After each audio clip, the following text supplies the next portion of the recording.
and welcome to Encounter Roleplay and to Tentacle Tuesday! Hooray! Hashtag there will be tentacles. This is a promise that we maintain every Tuesday that we play Call of Cthulhu and most other days of the week here on Encounter Roleplay. One thing there isn't today is the wonderful Will Jones, but that's alright. We have been left in the tender, tentacly embrace of Love Lindy. How are you doing, Lindy? I'm fine. I'm doing super spiffy. I'm excited for today's episode. I hope you all have a lot of fun and maybe mild amounts of terror.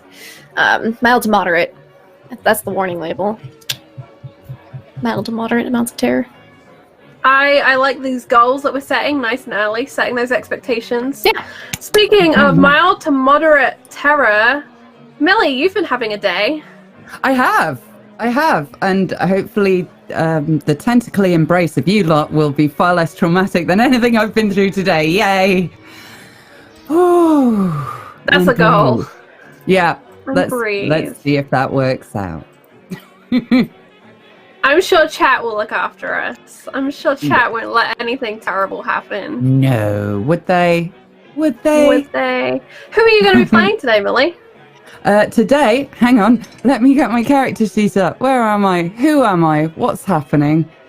Oh, Lord. Fine. Whatever. No, that's not opening. Do you want to go to somebody else while I figure out which tab everything's in? Let's dive on down to the wonderful Panda returning today. Hello. I'm feeling good. I'm happy. It's nice to have a little break from Will. I don't know how anyone else feels, but it's just much nicer, more positive around here without him. Miss you, Will. I'm going to be playing Rudyard Cardigan today. He is I think my pitch for him was like a 1920s Russell Brand, but we'll see how he goes. Should be fun to play. I mean, I don't even know what that means. I'm not sure I do. It's either like man whore or latter-day Jesus, depending on which Russell Brand you're talking about. I want to be firmly in the middle, like a laddie Jesus. Latter-day man whore? Speaking of latter-day man whores, Adam, how are you doing today? Right, remember, when you finish talking, say something like filthy cunt so Redundant gets it right in the neck. Got it, check. I see how this works. Yeah, doing well. I'm going to be playing Richard Orkston. It's going to be a laugh. It's going to be times. What do we know about this Richard? He's a fucking cunt.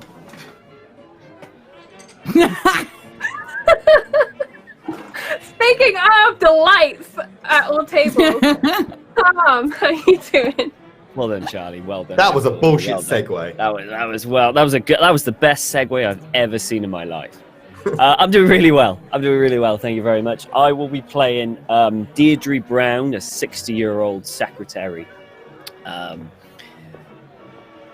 She's fucked. By latter-day manhole? Is this a secret? Are we getting a secret right now? Well, you know, if he's game, she's game. You know, we'll see if sparks. I mean, on like this channel, we do not. Secretary, she's a game. slut in the 20s. Like, she is dirty as fuck.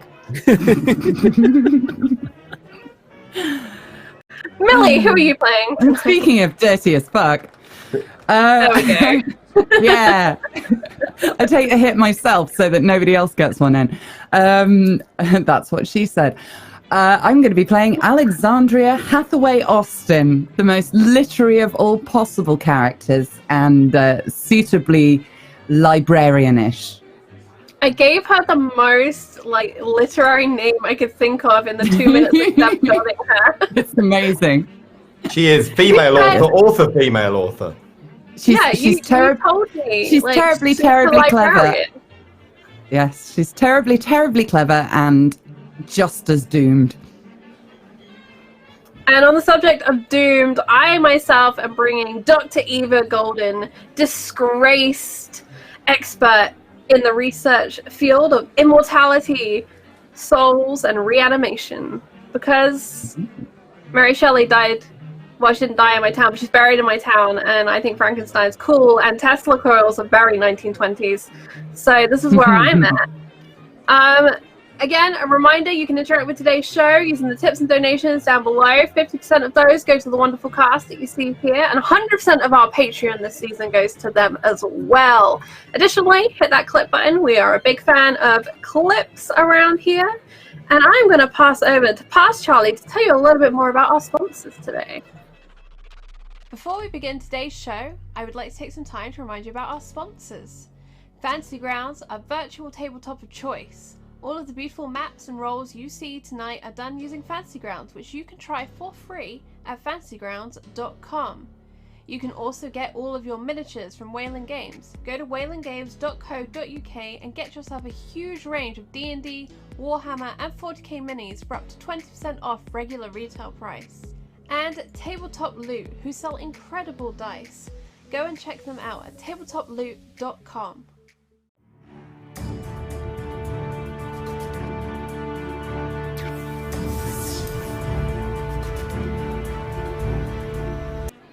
And we're back. A reminder, if you hit that retweet button and we get to 20, we give away 1 set of tabletop loot dice. If you hit that retweet button and we get to 30, we give away 2 sets of tabletop loot dice. If we hit 5 new subscribers tonight, we also give away tabletop loot dice. They are fantastic, and I will be rolling some of those tonight. I have a nice handful of D10s and centaur dice ready to go. And without further ado, seeing as we are ready to go, Lindy, over to you. Yes. Seeing as how this is a one-shot, I'm going to give you all a little taste of what's going on, why we're here. So, each and every one of you are going to a wedding. You've been invited. You know either the bride or the groom. The bride being Miss Emma Frost, a nurse, and the groom being Mr. Jon Snow, just got out of the military. And they're having a wedding at a very high up ski resort and lodge in the Swiss Alps. So at winter solstice. So it's very cold, perfect, bundle up temperatures. It's going to be a beautiful winter wedding. The year is 1928. And before we get to the ski lodge, let's go around and let's have everybody tell us why they're here. How do they know or are related to the bride or groom? So let's start off with Miss Alexandria Hathaway Austin. How do you know the bride or groom? Well, Emma and I went to school together, so we've known each other for quite a long time and try to keep in touch. It's more of a pen pals kind of situation at the moment. Excellent, excellent. And what did you bring for a wedding gift? Well, it's a little bit awkward, but I did get a lovely, lovely present, a first edition book of one of her favourite books, but I forgot it, left it at home. So I shall have to deliver that at some point in the future. I'm sure it's going to be fine. Yeah. And do you approve of this matchup between the bride and the groom? Let me give you a little history about the bride and groom. They've had a very short engagement period. They haven't been courting for very long. You could say it's a fast and passionate affair of the heart, you could say. They met through some mutual friends, relatively new mutual friends, rather, at a book club. So it's probably been about 4 months since they've met and they're already getting hitched. Do you approve of this matchup? Oh, absolutely. Anybody who goes to a book club is all right by me. But romance, you can't really put a time limit on that sort of thing, can you? Nope. When love takes you. So true. Well, thank you very much, Miss Austin. Let's go on down to Mr. Rudyard Cardigan. Mr. Cardigan, how do you know the bride and groom? Why are you here? You see, I don't really know anyone particularly, except for that fine lassie over there, Betty. I believe she's the maid of honor, the bridesmaid. She keeps flashing me a little bit of ankle and keeping me chasing her. So I've been chased here. How exciting! Did you? Those ankles are divine, dear. Getting me all twitter-pated and getting the vapors already. We haven't even begun. Did you bring a wedding gift for the bride Yes, and groom? I always carry a copy of sonnets and poems that I've written, self-published, but still very, very good. Autographed by my fine self, of course. Of course. And seeing as you don't know super much about the bride and the groom, you've heard the rumors. It's been a very fast affair. Well, what do you think about that? You It's approve? probably pregnant, probably forgot the use of their prophylactics or didn't use the rhythm method. It's very sloppy these days. Kids these days. What you know. what a waste. She's a rather attractive lady as well. Gone too soon. Tisk, tisk, tisk. What about you, Mr. Richard Hoxton? Why are you here? How do you know the bride and groom? Snow used to come down and he played cards, but when he's on the verge, you know. I don't know the woman. Okay, all right. So just Mr. Snow. Yeah, Snowy, yeah. All right. Do you approve of the matchup between him and Miss Frost? I don't really care. I mean, she's a nurse, so he's probably got that going for it, right? Yeah, it's true. True. Good job. You know, maybe he just got out of the military. It's probably gonna take him a while to get a new job. So you know, she could probably support him for a little bit. I mean, did you? yeah, maybe she'll support him as well. Yeah, yeah. Did you bring a wedding gift? If so, what did you bring? I bought it, flask for Snowy. I don't know what she wants, so I just bought flowers. That's normal, right? Yeah, definitely Flowers bring at the a bride wedding? flowers That's good, right? on a Yeah. wedding day. Yeah, definitely. Yeah. All right. What about you, Miss Brown, Miss Deirdre Brown?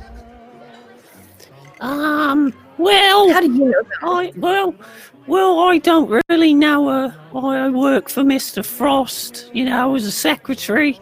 I'm just here to help him, really.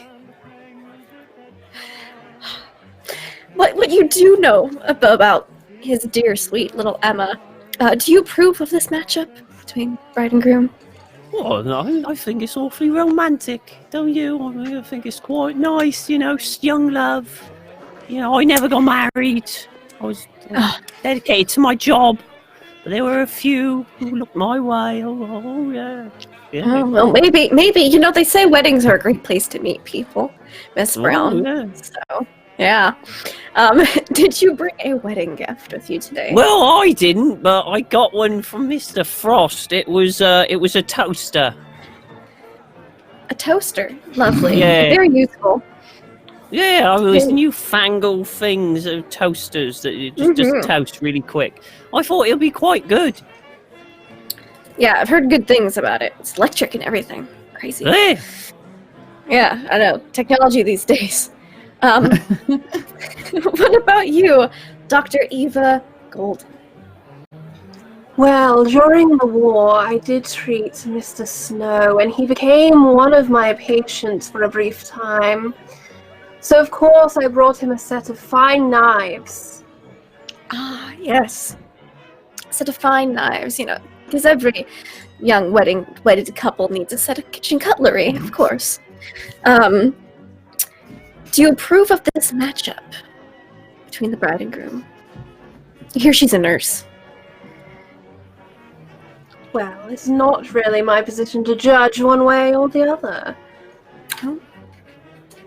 Of Where does course. she attend school? Oxford. I approve. Carry on. What's that? Oxford Nursing College, is it? Sure. I don't know the nursing skills are. I made up she was a nurse 20 minutes ago, okay?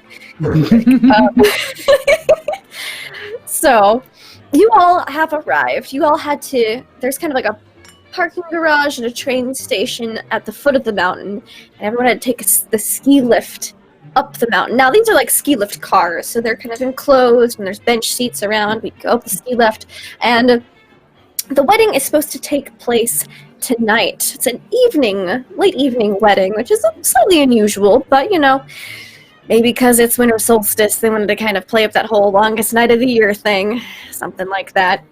But the ski lodge itself is supposed to be at least a 4, maybe 5-star resort. It is very nice. You know that they have an excellent ski slope, a sauna. There is lodging for all the guests that have been provided. You just have to go to your rooms. And there is a beautiful glass hallway that connects the main like ballroom venue event area with the coat check and where you get all your ski equipment if you'd like, to the lodges, to like the lodgings. So while you're walking through there, you get a beautiful yet still warm view of the entire mountains, and it's just gorgeous. You see that there are quite a few people here. There's quite the hubbub, the hustle and bustle. There's people walking around in uniforms. You're guessing they're staff. Who would probably be the first one to arrive? I would arrive with Mr. Frost, so I don't know. Yeah, so whether probably pretty early. Probably Yeah. early, yeah. Yeah. Eva will So, also be pretty on time. excellent. Yeah, it was asked that most of the guests arrive in the afternoon so they can take advantage of the amenities of the place if they liked. Because, you know, it's pretty out here. It took you a while to get here. Probably most of the morning travel. So, Miss Brown, you probably get here a bit earlier than most of the other guests. It's probably about early to mid-afternoon. And Mr. Brown, Mr. Frost. Sorry, there's no Mr. Brown. Didn't mean to bring that up again. Mr. Frost is... All right, Miss Brown, could you please take the gift to the gift table and put this in coat check? And he hands you his coat. Oh, yes, Mr. Frost, I'll do so right away. Excellent. I must go see my daughter at once. Well, yeah, of course. Yeah, so there's a person at the front desk, kind of like coat check area. You see there's like skis and stuff back there too. And they appear to kind of just be sitting there, writing furiously in a notebook. I'll come up and go, Excuse me. Yes, can I help you? Yeah, I've got some coats to check in. Yes, Mr. God, Frost. are you Mr. Frost? Mr. Frost and Yes, Miss of course. Brown, that's mine. Sure, let me get some tags. Oh, Just kind of get some tags out. Right, Mr. Frost. And your name again was? Miss Brown. Miss Yeah. Brown. All right. Just 2 coats? Yeah, just 2 coats. Oh, yeah, of course. I don't know where his missus is. Sorry, I cannot help you. Oh, that's fine. She can take the coats, and she kind of actually drops one of them. Oh, I'm so sorry. So mine, is it? It was Mr. Brown. And Mr. Frost. Oh, I keep calling him Mr. Brown. Mr. Frost. She dropped Mr. Frost's coat. Oh, that's all right then. And she kind of hangs it up. You notice that her hands are shaking a bit as You she's cold? kind of hanging up the coats. Oh, yes, cold. Yes, very cold here. Ooh, I should probably put on my own coat. Yeah, probably. Yeah, and some gloves. Some gloves will be good for you too. Yes. I mean, I could knit you a scarf. You know, just give me. Oh like, no, that give me is not a what. few That's completely unnecessary. You are a guest here, please. Here's a room key for you. Oh, thank you very much. And Mr. Frost already has his. Do you have any questions about the result? I mean, when does the actual wedding start? When does the ceremony The start? wedding starts at 9 p.m.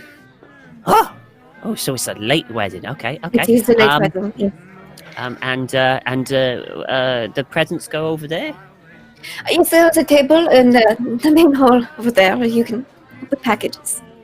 Brilliant. Okay, and is there a bar or something? Yes, there is a bar. It should be open by now. Oh, good. If you need any questions or have anything, my name is Brigitte. Bridget. Oh, what's a lovely name. Oh, lovely. And I go up and go, oh, it's so good. Like cheeks. Red roses. Right. Okay, I'm just going to go here and then do this, all right? All right. Have a lovely evening, Miss Brown. And she heads on over. She Yeah. And as Miss Brown's walking away, Dr. Golden, you arrive at the coat check. Good afternoon. Good afternoon. Can I help you? Would you like to check in your coat? Yes. And she'll hand over the folded fur that she's got over her arm. She has like a house coat on underneath. Name? Dr. Eva Golden. Doctor Gold is a lovely. Just one coat. Yes, at present. Yes, you are on the guest list. I heard the resort had a fine shop. Yes, it is.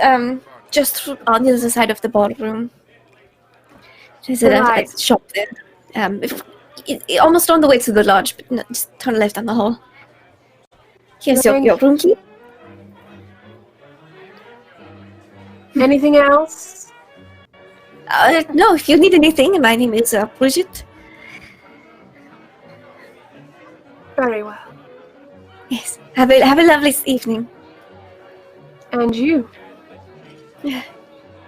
Thank you. And she lingers, and her eyes is just like looking a little bit through Bridget, deep into some really uncomfortable part. Huh? Do you want to make any kind of psychology check or anything on her, or are you just trying to psych her out? It's just the way she looks at people. Just the way she looks at people. All right.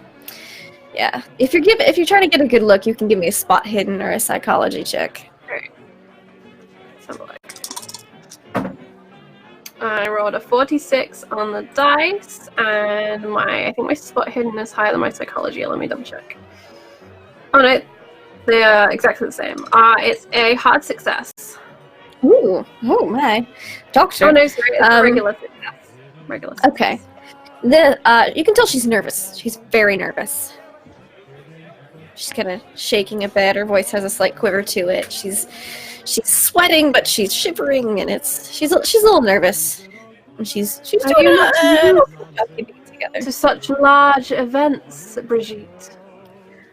No, I'm not used to events quite like this. No. What kind of events are you used to? Much smaller ski parties. More the locals. We don't get a lot of foreigners here as much.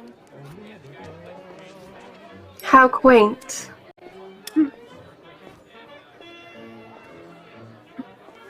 And with that psychology check you kind of got, you think she might be just trying to be polite with that response. She's nervous. Mm-hmm. And I think Eva's eyes narrow a little bit, and then she'll just look away and walk to that great big window to look out. Okay. Who would be next to arrive, do you think, at the wedding? I'll probably sleaze in around this time. Okay. Bonjour. Can I take your coat, sir? You what? Would you like to check in your coat? Oh no, that's all right. You can. It's all right. I'll keep hold of it actually, if that's all right. Yes, of course. What your name for your room key, sir? Orkston. Hoxton. All right. Yeah, here you are. You are here. Here's your room key. Oh, and she drops it. Terribly sorry. And she picks it back up. I'll go to catch it as opposed to her attempting to catch it. Because I can use sleight of hand, which I have. Hold on a second. Do it. Roll that sleight of hand. I actually have this skill. Use it. Yeah, like extreme success.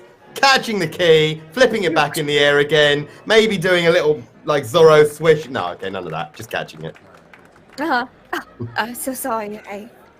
Clumsy me. Butterfingers happens to us all. Where's the bar? Just through the main hall. It's snowy here yet? Yes, we're expecting quite a snowstorm tonight, monsieur.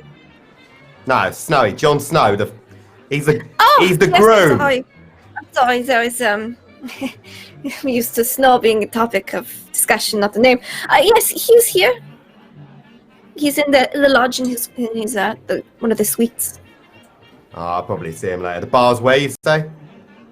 Just on the other side of the hall. All right, where do we put the gifts in that? Just on the inside of the door, right over there. Right. There's a table. You see, there's a little old lady putting a gift down. Okay, well I'll stop paying any attention to you. Walk past, throw the gifts on the table, and head straight to the bar. Adam, I think you should describe what your character looks like. Oh, As yeah. Well, based on my character sheet. Yeah. So, long story short, I might have gone to Dole House and got my character. Now, based on my character sheet, okay, I'm a staggeringly beautiful tiny person. Because I got an appearance of 90, but a size of 45. So basically, I'm the best looking midget you've ever seen. Is what I take away from all this. It's like, do you like them like beautiful and 2 foot tall? Is that your thing? Because I have got you fucking covered. I have got that in, not spades because I'm a little person, more like a, what's it called, like a trowel. I got it in trowel.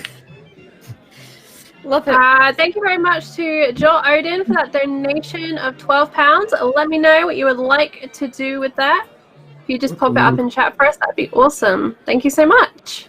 Yeah, Peter Dinklage, but better looking. Apparently, is my character. I love it. That's fantastic. Brad Pitt-lage. Brad Pitt. Excellent. Yeah. What about who would be next in to check in to their rooms, or to check into the lodge? Would it be Mr. Cardigan or Miss Austin? Or do you think you two would arrive around the same time? Miss Austin would stumble in at the latest possible moment because she got distracted reading something. Yeah, Mr. Cardigan will probably come in at this point. His driver will kind of arrive first and open the door for him, and he'll walk in. Mm-hmm. He'll kind of shamble over to the desk. Hello. Bonjour, monsieur. How can I Ah help you? oui, Would you like to check in bonjour. your Parlez-vous français, madame? Omelette du fromage. Tu es belle, ah oui. And he'll kind of go on and She responds in actual badly French speaks. to whatever Yeah, it was that he'll badly speak some French and maybe embarrass himself a little bit without realizing. Like I do. Yeah, that's great. Perfect. She's like, your name, monsieur, for your room key, and would you like to check in your coat? Yeah, oui. And he'll hand the card. The name's Cardigan. Rudyard Cardigan. Such a lovely name, like the coats. Can keep you warm at night. And he gives her a wink.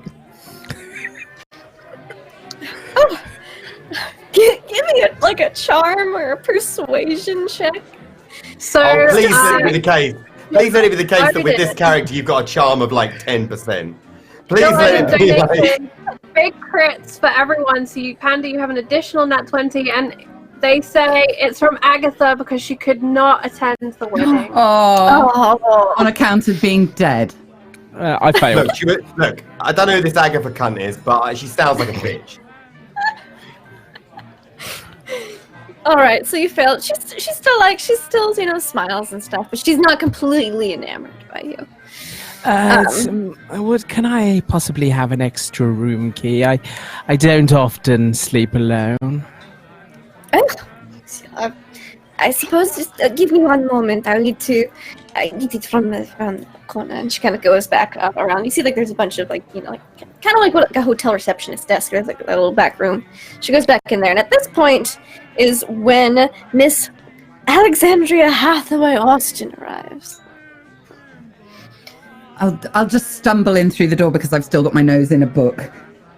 Oh, sorry. Hello there. I don't believe we've had the pleasure. He'll take your hand and kiss it immediately. Oh, no, hello. Sorry, have we met? Not yet, but we've all the time in the world, dear. Well, I was just... Oh, what is it you're reading? It's an introduction to parapsychology. It's terribly interesting. Oh, it sounds it. Are you okay? Yes, I'm fine. Why? Shouldn't I be? It's just normally women can't keep their eyes off me. And as he says that, the receptionist, Bridget, comes back around the corner and she goes, "Oh, is this for who the room key is for?" And she kind of holds it out. He'll openly look her up and down. No. and he'll take the room key and stroll I over want to meet the with you wedding anyway. gift. It's fine. And she'll be like, all right, mademoiselle. Or madame. What is your name so I can check in? Would you like to leave your coat here? No. Seem to have forgotten a coat. Sorry. Alexandria. You are freezing Yes. because it is Have been for a midwinter very in long the time. Swiss Alps. Excellent. Alexandria Hathaway Austin. Of course, You do have a of course. reservation, don't you? Yes, I do, of course. Here you are. Oh, You're on thank the goodness. list. Here's your room key. Thank you. Yes, there was a fireplace in the main hall next to the bar. If you would like to Oh, warm up, thank you look a bit, Thanks ever so much. cold. Is it Oh, very yes. cold outside? Terribly. Yes, I just forgot We are to bring my expecting- coat with me. Snowstorm tonight, I believe. Oh, good. So, And I contemplate the enormity of that while staggering over to the fireplace. I'm regretting all my life decisions. excellent. So she kind of checks in. She's just rearranging and shuffling things. By this point, Dr. Golden and Mr. Hoxton have probably settled in at the bar. Miss Brown, where are you headed after dropping off your gift? You know what? I'm gonna go quickly to the bar, get a skinful, and head to my room. I think that'll be Excellent. What do you order at the bar? best. Pint of bitter. All right, the bartender. The bartender's massive. He's like 6'4" and wide as a brick house. He hands you a pint of beer. It looks dainty in his hands as he kind of sets it in front of you. Ooh, thank you very much. And she just just like a long chug that just keeps going and going and going. And while you're This is- chugging that, he kind of turns over. What if Dr. Golden and Mr. Hoxton ordered at the bar? Scotch. Scotch. Good choice. What about Miss Golden? Dr. Eva Golden. Charlie. I know that's me. I was thinking what she was going to drink and reading that I forgot to put more points in Amelia's appearance. I'm sorry, Amelia. It's So- all right though, because I know that he's supposed to be like suave Lothario, but from the very beginning, it's been Leslie Phillips in Carry On films for me, and I cannot shape it. Like it's gonna be Ding Dong any minute. Like this is why I don't care what age you are. In my mind, you're like a 60-year-old man. Oh, hello, matron. So Yeah. Eva Golden would be, is that like a mulled wine or something at the ski lodge? Oh yeah, there definitely is. It is the season. They actually have some Glühwein there.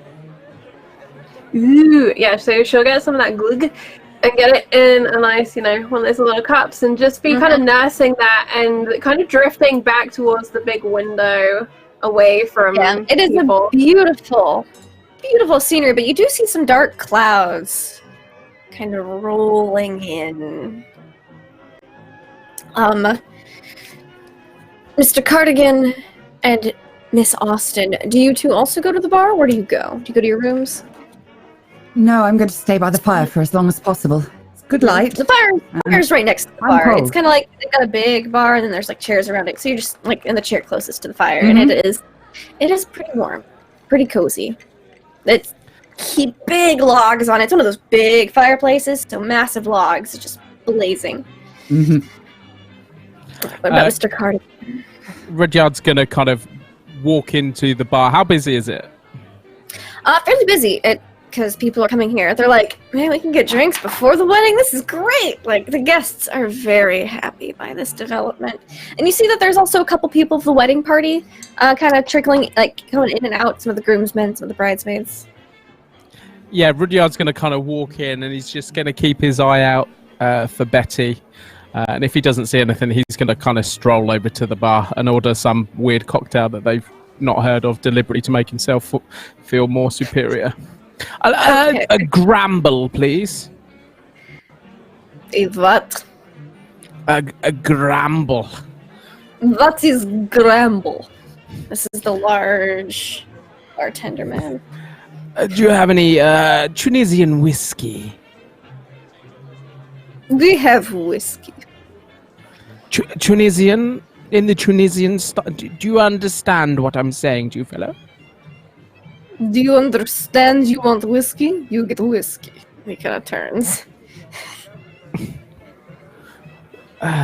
Okay, give me a double then, please. He gets a bottle out. Anyone who's paying good attention and actually knows their drinks, he's grabbing like the bottom shelf whiskey. And If I say that, I'll stop. No. Go back. Go back. This one. The one with the cork. Grabs it. Pours the drink. Double. That is double. You did not ask triple. Just keep going. I'll tell you when to stop.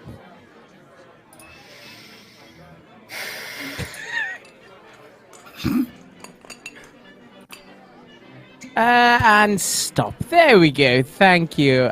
Ivan, was it? No. Thank you, Ivan. And I'll take the glass.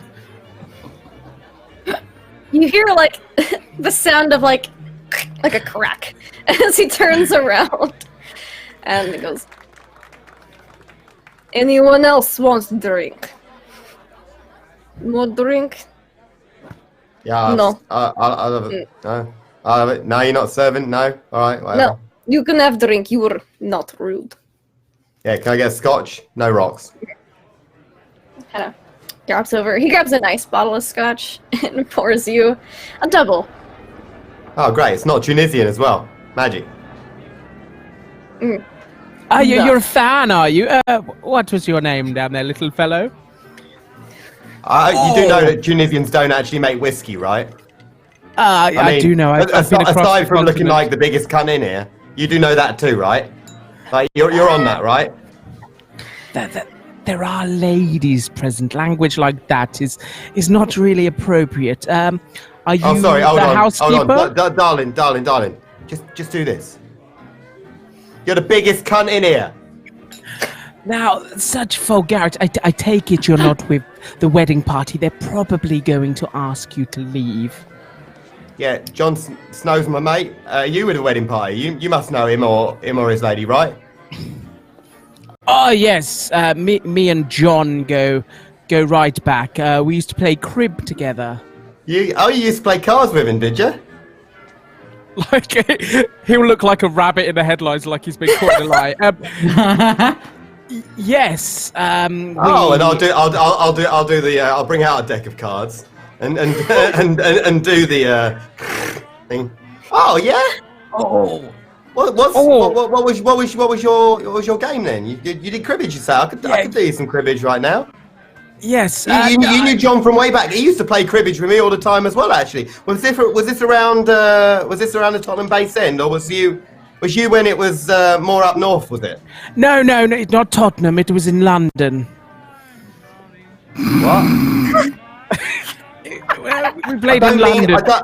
I do mean the Tottenham. What other fucking Tottenham do you mean? London. Yeah, you know so London.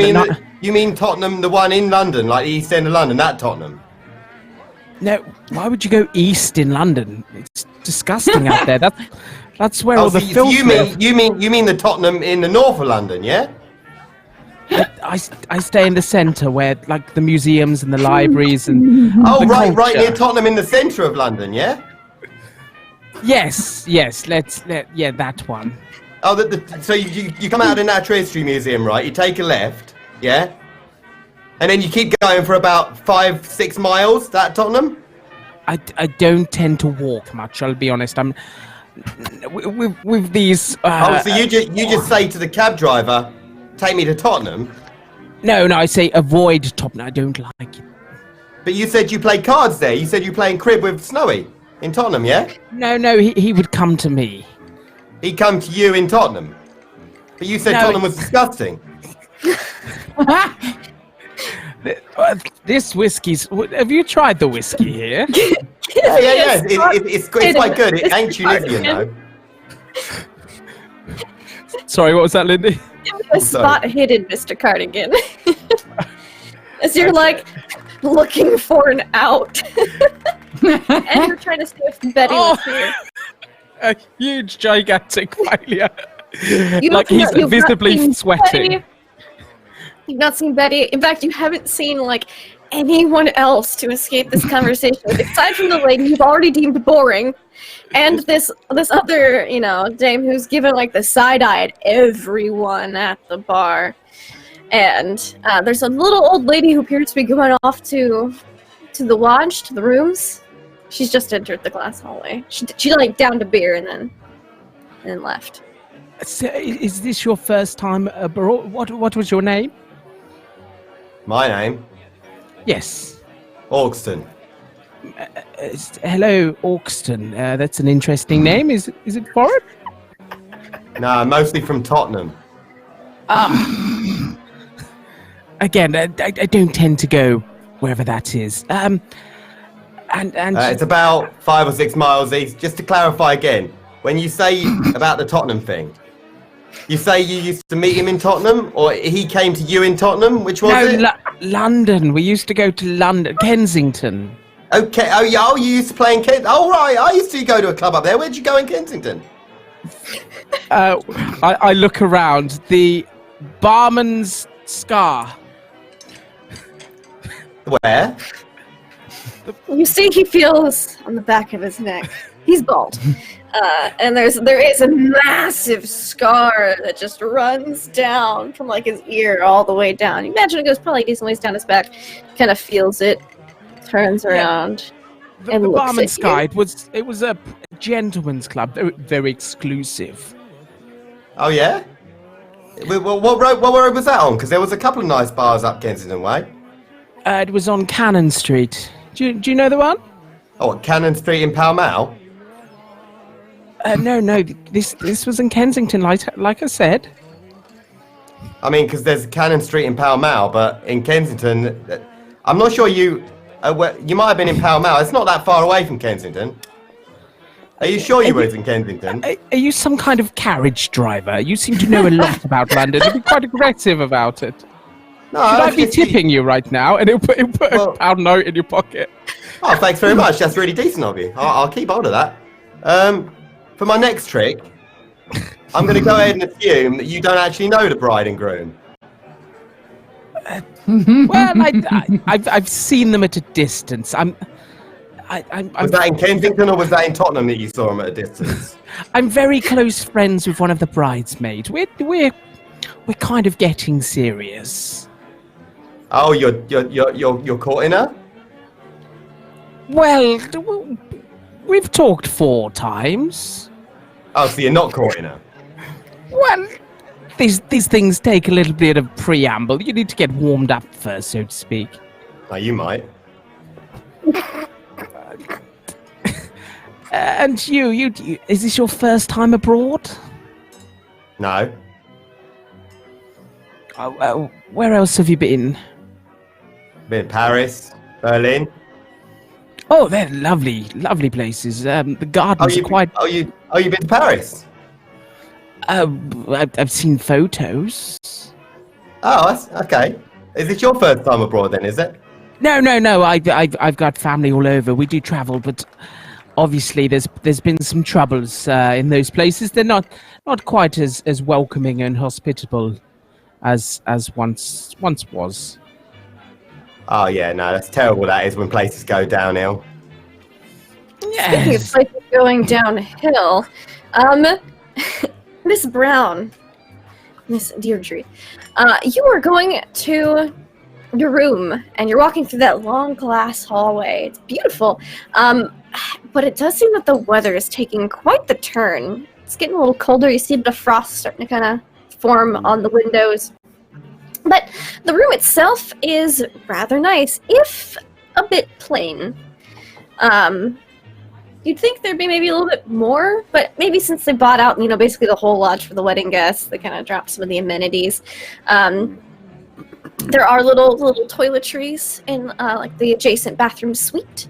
Lots of them, lots of towels. You notice there's an abnormally high number of towels in your room. Right. Okay. The bed's only got one pillow on it, Oh. Oh, well. so it's like a very sparse bed, but lots of towels. It's a bit odd. It strikes you as Oh, that's peculiar. weird. All right, well, I gotta sort that out. And she gets kind of like, I'm assuming her luggage just got sent to a room. Oh yeah. It's already there. Yeah. So she kind of Mhm. opens up, and it's just stacked full of like just layers upon layers of clothing. She's like, "Oh, it's a good job. I can use my 18-layer clothing in this weather." Oh. And she kind of picks it out, and she lays out the dress that she's gonna wear. It's just like this big dress. There's just flowers all over it, you know, bright coloured flowers. Yes. It looks Perfect it for a looks winter like- wedding. yeah, it looks like wallpaper. And, Oh. and it's all laid out. And then in another one, she opens up and she's got all like these little doll figurines, or porcelain figurines. She goes over to the side. Oh, put that one there. There you go, dearie. There you go. Starts putting out all these porcelain dolls just on the side. She Just goes, throughout the mantelpiece. oh, that's lovely. Okay. Give And then she me gets a listen check as you're unpacking your things. hey, what's my listen? Oh, just better check what my listen is. Oh shit, it's not very good. Oh no, 81, I don't hear fuck all. Yeah, so you don't really hear anything as you're unpacking your things. Do you stay in your room or do you come back out after unpacking? No, I've got everything done, and I've added an extra 3 layers because it's getting a bit chilly. It is I've getting got a bit hat chilly. on. You know, a nice hat, like a giant fruitcake that's on her head.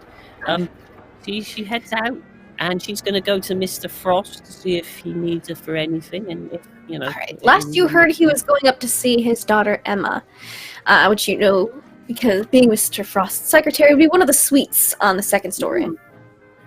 Okay. Alright, so you go up to the second story, you see that there's some bridesmaids kind of gathered around one door and some groomsmen kind of gathered at the other end of the hall. Pretty. Oh, I remember. So when the I was young. bridesmaids are wearing very, very dark, like navy blue dresses. Okay. They've got, you know, it's a winter wedding, so they're long sleeves, but it almost looks like they're wearing choir robes to a certain extent, but a little bit more tailored. And they have what looks to be like hoods on them as well. Hmm. And Oh. the groomsmen seem to have dark navy and black suits. Oh, the fashion these young people use today, I don't know. I guess it's maybe I should get myself one of those. Oh, I don't know. Anyway, and she just mumbles along up to the door. Mhm. And, Yeah, so the bridesmaids, there's like some hush talking that kind of quiets as soon as you get up there. And one of the bridesmaids goes, "Can I help you?" oh, I'm looking for Mr. Frost. I'm the secretary, Miss Brown. You know. "Oh, yes, I've heard about you. I'm Betty, the maid of honor." Oh, you're so pretty. You remind me of me when I was younger. When I was Oh. 15. Well, that's very nice of you to say you want to speak to Mr. Frost. Give me one moment, I'll see if he's free. Oh, you go She kind ahead. of like goes into the room, like closes the door. You hear some, and then she comes back out. "You're free to go in now. Oh, thank you very much. Oh, you're lovely. Oh, meet you. Make Miss sure the Scott. bride was decent." Of course. You know, it's a special day and everything. Oh, sure. Yes, it's a very special day, the most special of days. Sure. Yeah. That's what I just said, woman. Oh, She walks open the door. Shuffle in. And you kind of just hear some from like the bridesmaids as you enter, and you see Mr. Frost sitting in an armchair. It's a beautiful suite. lot of luggage in here, like a lot of luggage. And you notice that there are a lot of candles in here in particular. It looks like they're getting ready to kind of stage them up to carry downstairs, probably to put in the main room. And you see the bride. The bride is wearing a beautiful, dazzling white and blue dress. And a floor-length veil. She's got the veil kind of pulled up, though, and she's sitting kind of at a vanity. She kind of just seems to be lost in thought, staring at the mirror, though. Maybe a bit, glazed over, just kind of staring, and Mr. Frost he's got his pipe. Oh, yes, Miss Brown! You check my coat. Sorry. She's almost crying. Oh God, she's so beautiful. I'm just young.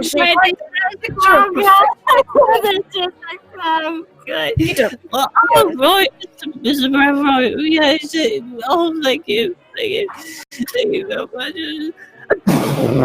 Oh God, this is so beautiful. I'm sorry, Mrs. Brown. Is there anything you want from me? Oh. Well, I suppose that you could, pretty alright for the time being. Could you check on the caterers? Make sure they've gotten everything in order. Caterers? Yeah. Yes, caterers. I've not heard from them yet, and I've got no reports, of course. My daughter needs me here for emotional support. Oh, no, it's one of those magical moments, isn't it? Very magical, yes. She's gonna love it. She looks a picture. She's so beautiful. She reminds me of when I was younger. Oh God, she was beautiful. You were married at some point, Miss Brown. Well, almost. At least 4 times. Never went through with it, really. Left me at the altar a lot.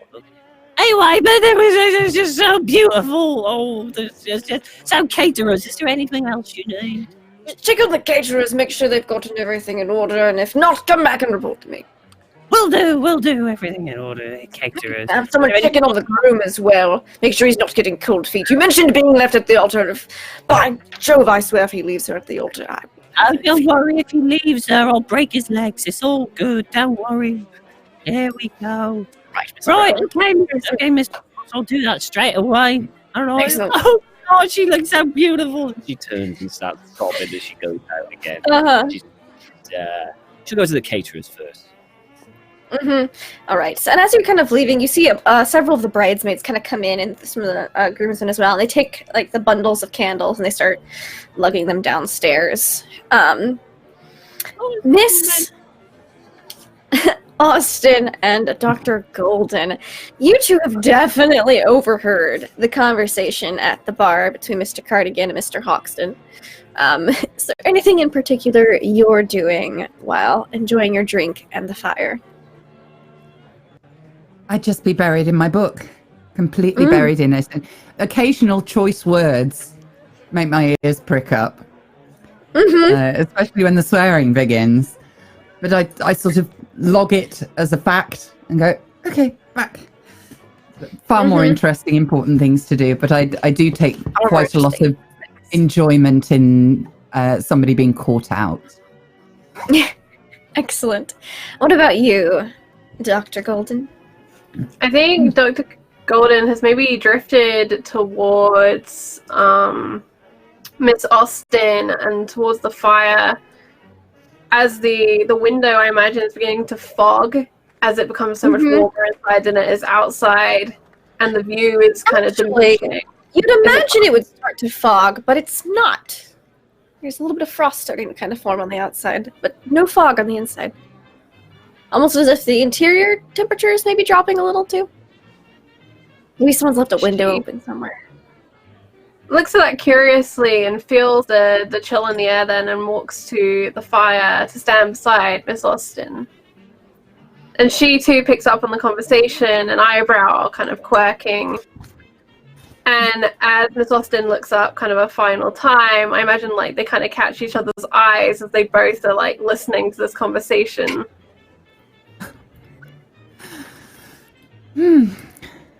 Weddings always bring out the liars.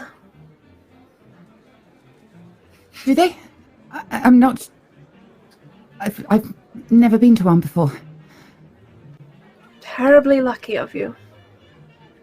Frightfully boring, usually. Really? Oh, well, that's Yeah. good then. Your book looks interesting, at least. Parapsychology. Hmm. I mean, all I'm absolute curious. nonsense, of course, but it's rather fascinating to see the methodology behind it. Is it absolute nonsense? I should imagine so. What draws you usually- to that conclusion? Oh, well, it's all the talk of how they gather the evidence and all these old wives' tales. People believe in all sorts of things. They give them names, they call it a science. So I don't really believe in the degradation of terms like that. Well, at least we've moved on from phrenology for the time being. All that measuring. Well, it's simpler to believe in something like that, I suppose. Yes, if only we could measure everything so easily. The measure of a man in very literal terms. I just stare at her. Like I'm not sure what she is. And then realise that I'm at a social event and I've been told what people should do in these events. I'm terribly sorry. Alexandria Hathaway Austin. Pleasure to meet you. Dr. Eva Golden. Pleasure. Oh, a doctor. Fascinating. Yes. When you're done with Closed my book Filbert, for the first time. might I suggest you move on to Alice? Or there are some new texts coming from the continent. A couple of German fellows have opinions on things. Not sure who gave them the right to an opinion, but they do have them. Do you have an author name? I take a pen out of my very ink-stained hands and prepare to just make a note right on this book. Yes, I publish under Arthur Golden. Oh, lovely. That sounds absolutely fascinating. What are you a doctor of? Not parapsychology, you'll be relieved to hear. I'm sure nobody is. No, I'm a doctor, a medical doctor. Oh, lovely. Is it? Gruesome most of the time, but yes, lovely. Oh. Oh, whatever gets the job done then, I suppose. Quite. That is very much my philosophy. I'm regretting closing the book. In the advancement of science, one must do what one must do. Well, You're yes, not to an extent, I suppose. Lots of people get tangled up in the emotions of things like this. I've never understood it myself. But perhaps that's why I don't get invited to weddings. Perhaps we would fare better at a funeral. I shouldn't imagine so. Funerals are the most interesting time in a life. Find out who actually gives a shit. I'm not sure what Adam just said, but I'm scared. I'm just gonna nudge Jank and go, she said shit, do you hear?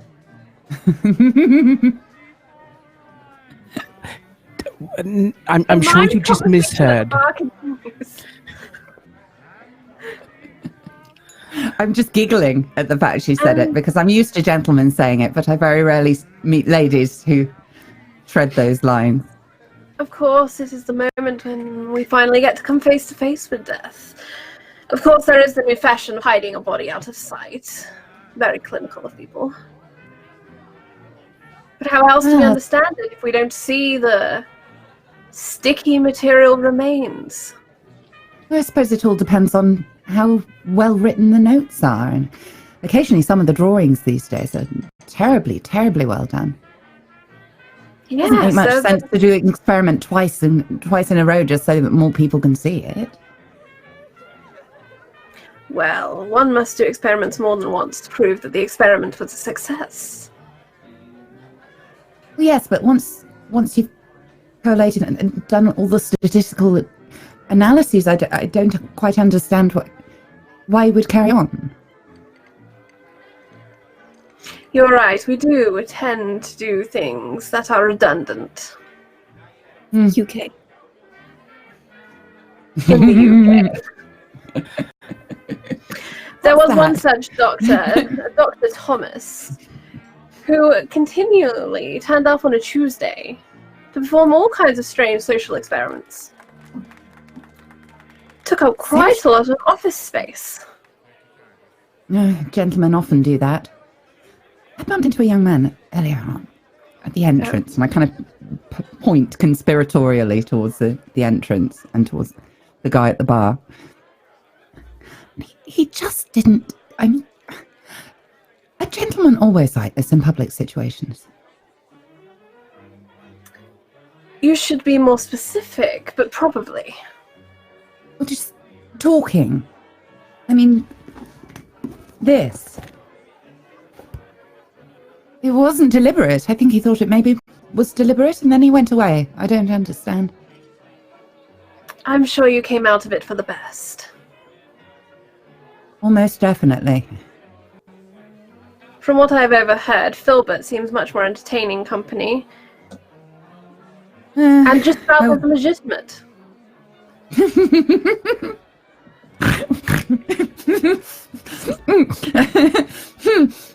Yes, probably.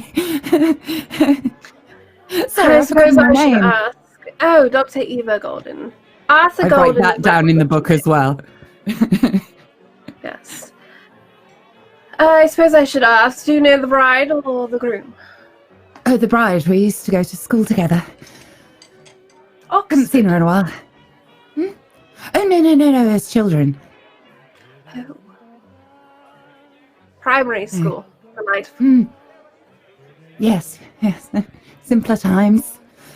Far less work Simpler to do. times, but quite the revolution. It was not that long ago that we would have been prohibited from such an education. Well, quite. I'm not sure we're making the fullest use of it. By being at a wedding. By being anywhere. I mean, look at us all. Look at the gentleman. It seems ridiculous. Yes, education is Tradition. wasted on the lesser gender.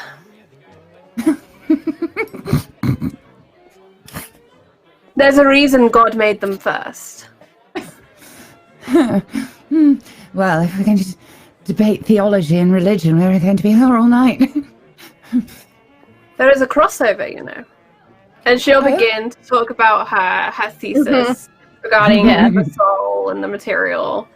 Yeah, you say crossover as Miss Brown just kind of crosses by you guys, followed by several bridesmaids carrying just like bundles of candles towards the Great Hall. Rudyard's going to go full Alan Partridge. Betty, and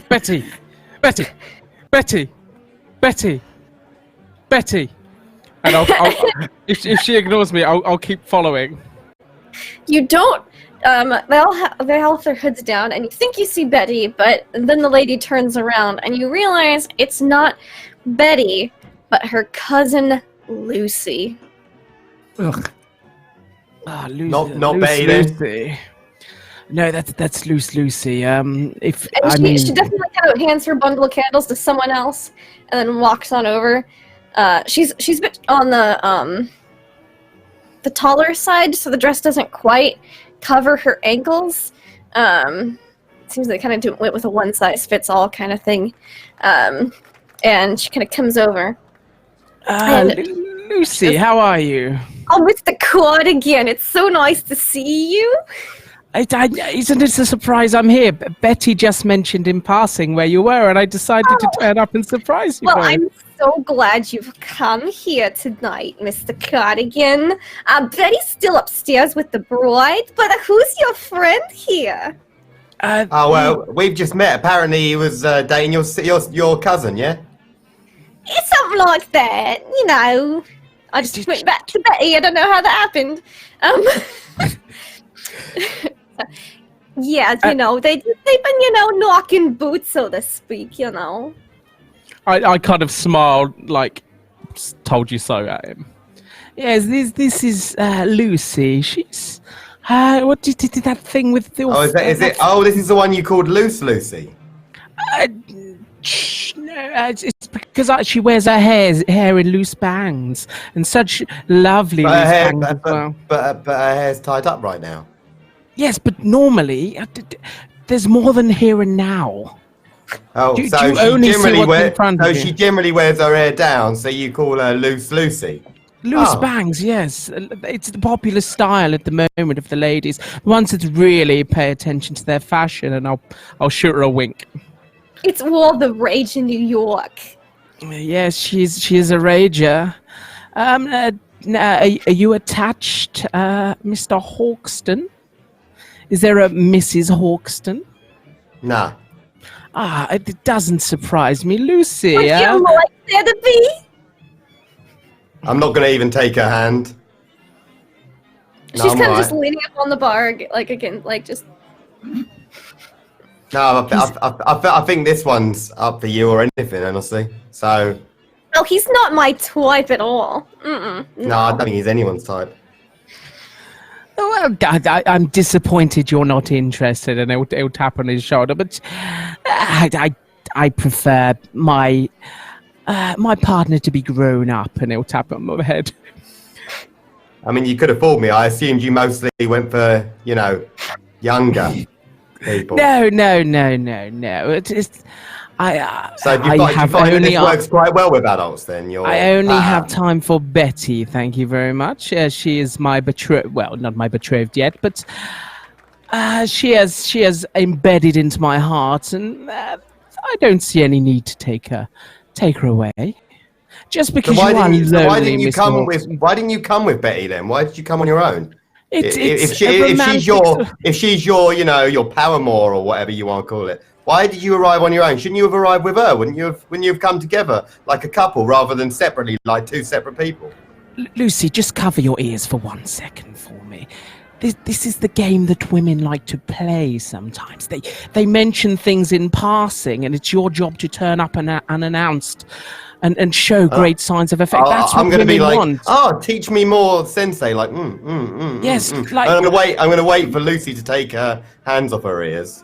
The first time that I met She Betty, doesn't really have her hands on her ears. It looks like she's definitely just listening to all this. So women like to play a game whereby they say in passing something, Yes, and you then turn but they up, really yes. mean, grab Yeah, that the nettle, first- right? the first time I met Betty, I knew she was. I dropped an erotic etching through her door the next day, You did a what? completely unannounced. You did what to her door? I dropped an erotic etching. I had some commission of myself. Oh, you sent her nudes. Did she respond? Oh. She didn't mention it at first. I'm probably going to send. I've brought another one with me. You've got another erotic etching with you. Yes. Well, I mean, they're there to be seen. You don't commission an etching artist. No, I imagine you wouldn't. This is your, what would you call it? Like your calling card, then, is it? What he actually does is he just goes and nude models for the local community college and then takes some of the retail.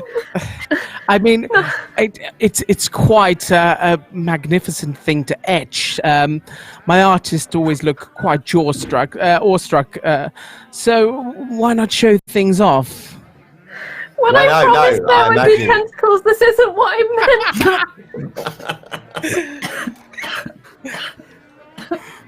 And then Now- the hentai began, and it was horrible. How about I leave you with Lucy? Why don't you, Mr. Hawkston, get a drink? He likes London. He can tell you about all the different places the common fellows go. I'm gonna. You said Betty might be getting dressed. I think yeah, she's she might need a idea. hand with a strap or something. What was I'm the sure room she number? will. She forgot to mention that. Help tonight, Mr. Cardigan. What was the That's room so, number? that's so weird that she forgot to mention her room number. What with you two being an item and all. Yeah, that's part of the It's game. okay. She's really into the stalker type, so it works out well for her. Oh yeah, I mean that actually makes a lot of sense. Yeah. It's called wooing. It's not stalking. This is. Walk it twice. You don't happen to have your room key? I could sneak in unannounced.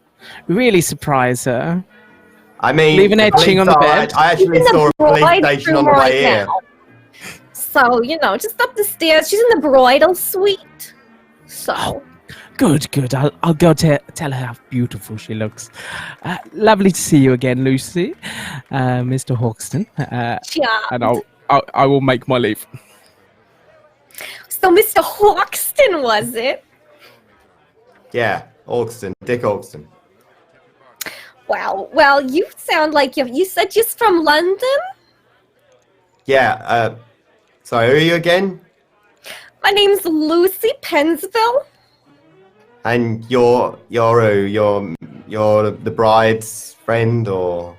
Yeah. We're from the same book club, I have to pen pal in long distance, though, because I'm from Long Island. Oh, okay, so you write letters about the books you guys read, yeah? Yeah, now, we talk.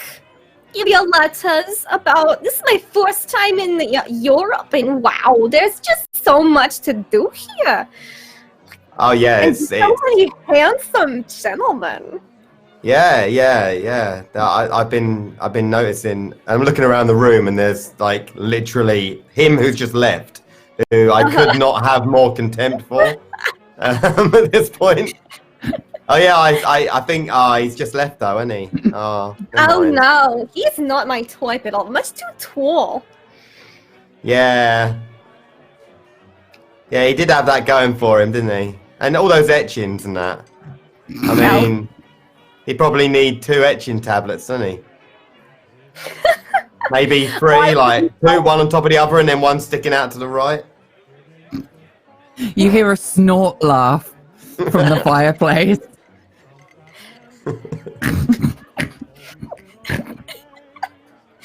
Oh, I'm sure he's not all of that. Just talks a big game. You know what they say about those guys who talk a big game.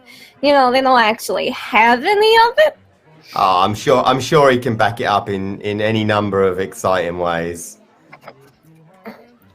Not from what Betty says about it. Oh, do tell me, what does Betty have to say about him?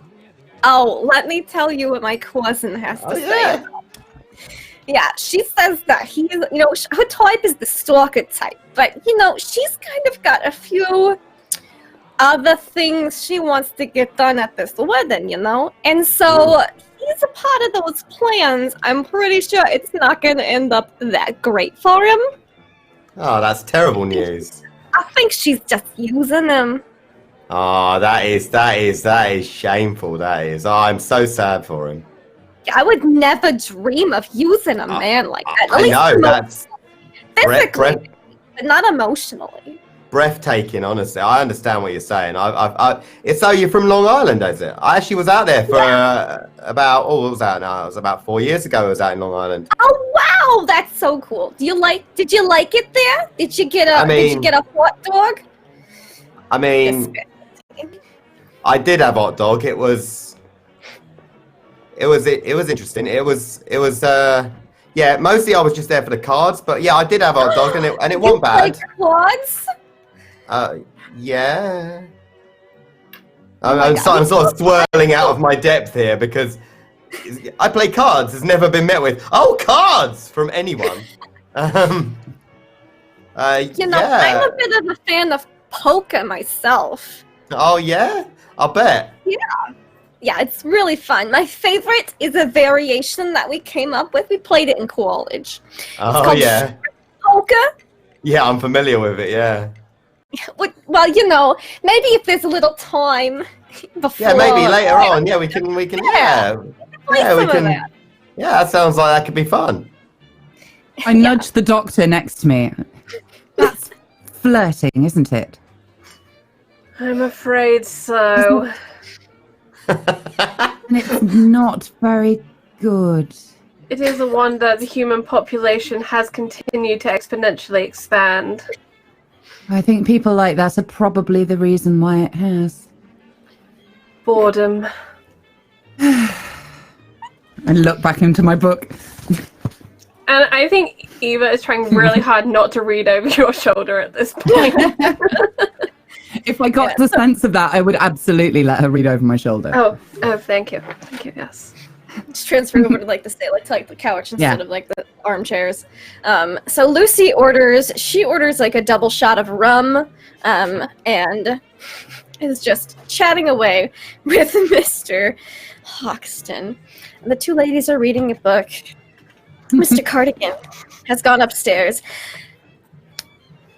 Dear Miss Brown, you have followed the bridesmaids, and they seem to be setting up. They have a lot of candles. You say they have probably a few hundred candles.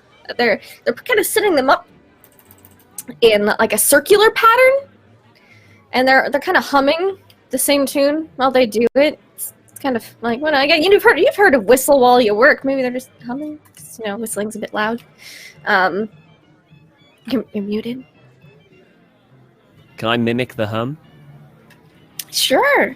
It's catchy. Yes. It is a little catchy. But you're able to make your way to the caterers. You walk into the kitchen, and it's quieter than you would expect it to be. Oh, all right. I'm going to go to the first person that I see. Go up. Excuse me. Walk in, and you don't see anyone immediately. Excuse me. You wait a second, and you see what looks to be someone in a chef's uniform. Comes up. Oh, yeah. She heads on over. Right, I'm here. Yeah. I got sent from Mr. Frost. I want to make sure that everything is in order with the catering. I am the head chef here, and we are very busy cooking all of the food for tonight. Yes, very, very busy. Right. Are you all okay? Is everything on schedule? Yes, everything is fine. There is nothing to worry about. Everything is proceeding according to schedule. I am going to psychoanalysis this or psychology. Which one? You can either work. Psychology. I can win it because I've got a bit of psychology. So Okay. Here we go. 23! I succeed! I have a psychology of 40. Okay, so you succeed. Normal success. He's a little nervous as well. You don't smell any food cooking. You think that maybe something's going along. You don't get the sense that he's lying, but you get the sense that he's keeping some information from you. Oh, are you all right, dearie? I am very fine. There's nothing wrong with me at all. You seem a little stressed. Would you want to sit down? We can have a talk. I understand weddings are stressful. Particularly when you're not cooking anything. What is your name? Anything. Oh, my name? Oh, Miss Brown. Miss Brown. Well, Yeah. this is a Deirdre, very the friends. important day. Important night. Yeah. The stars. All right. It is the solstice. Yeah. The ceremony must go off perfectly. Well, I'm sure it will if you just relax. It's just that we got a lot of hungry people here and there's no food cooking because I can't smell a friggin' thing. Still a couple hours away. I suppose I should get some food. How many people are out there right now?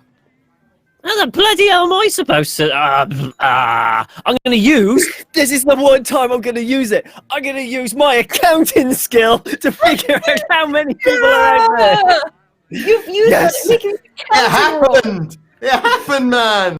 The first time This in is Call when of you Cthulhu fail accountancy history, and can't remember what you're fucking people are. I fail my accountancy check with a 99. With the 99? What are numbers? Whoa. Would you like to vastly I'll overestimate? push or it. I'll vastly push it. Underestimate. You can push it, yeah. I'll push. You can push this accounting I roll. have faith. I mean, you have 19. seen the invite I list. succeed. You succeed? I succeed. Cool. 19. Well I counted. succeed. You'd say there's probably about 300 people coming total. Oh, is that That's the She list. kind at of least. she pauses for a moment. She goes, It's about 300 people out there. That's a lot of mouths to feed, and a lot of them are hungry. Right. I will prepare a soup. What? A soup? What? That's just for starters, right? I mean, what about the main course, Yes. second course, Let me dessert? just start with a soup. Okay. That's a good start. So, what kind of soup? Ein Moment bitte. And he kind of goes off, and you see he starts opening cabinets. Brings in some things. Kind of looks in. Potato.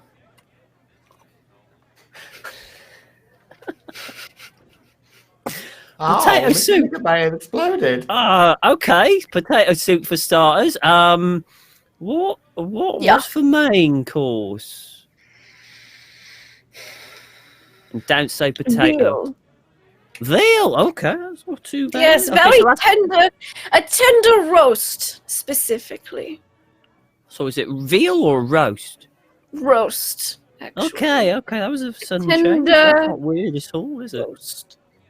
Tender roast. I'm the chef. I can make menu changes if I want. Well, I mean, you're the chef, but you've got a couple of hours to do this, and it's not much time. And what's for dessert? Well, there is not much time before the ceremony must commence. What is it else you want? What's for dessert? Ice cream. Oh, okay, I like ice cream. What flavour?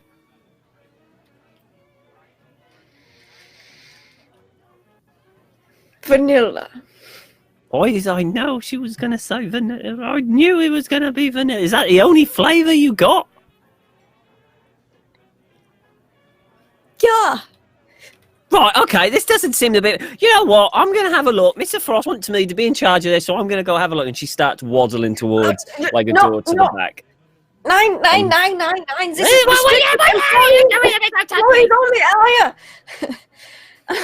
give me a spot hidden. So you guys have like a little slap fight by these doors. That's a 45. I don't think... 40! I'll spend 5 luck to make that a success. Okay, so the swinging kind of gets in front of the swinging doors.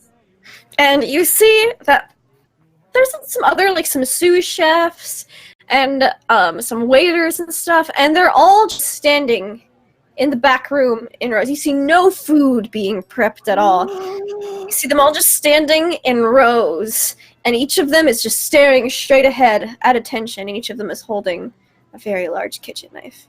They haven't even started! I'm gonna go talk to Mr. Frost about this! This is absolute disgrace! Get out of my way! And she's gonna push her way around him and start heading out. And head back up to Mr. Frost, where Mr. Frost was. Okay, so you all hear a hubbub. Everyone who's still in the downstairs, you all hear a commotion and a hubbub. They haven't even started from the kitchen, and Miss Brown comes bursting out. And just You hear something about a Backpfeifengeschichte being yelled at after her, and yeah. So that's what you 3 downstairs see. As Miss Brown bursts. Is there something going on? Is this normal? Just mumble yourself as you're muted. Oh dear, I'm muted. I mean, what a pesky occurrence. Bother and such. Oh, calamity. I'm not doing it. It was really fucking funny, all right? All right.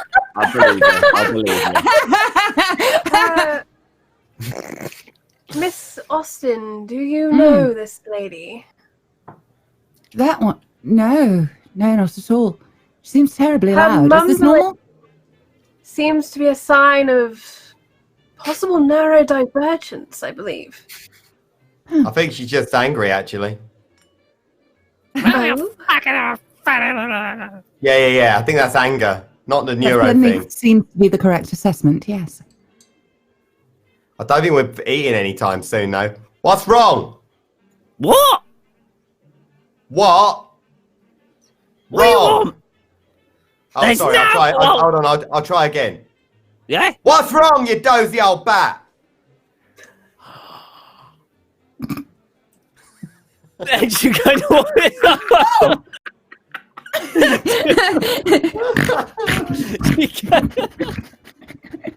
she heads up to the room. Oh well, she certainly has a way of putting a point across, doesn't she? I liked it. It was to the point. It was economical, wasn't it? Swift, yes. I like her. Where's the note in your book, Miss Austen? Sorry, what of? Did I miss something? How to deal with difficult situations. Non-verbal communication. Non-verbal, yes, very good idea, actually. I draw a picture of it.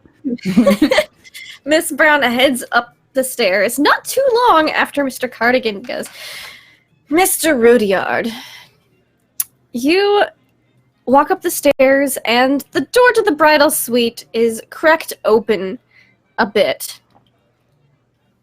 Do I assume Betty's in there? Like, does that look like where it's all going on? Can I hear noise from? Yeah. You see a bunch of groomsmen at one end of the hall, and you see like the door's kind of cracked open on this end. So you probably figure this is the bride's side. Yeah.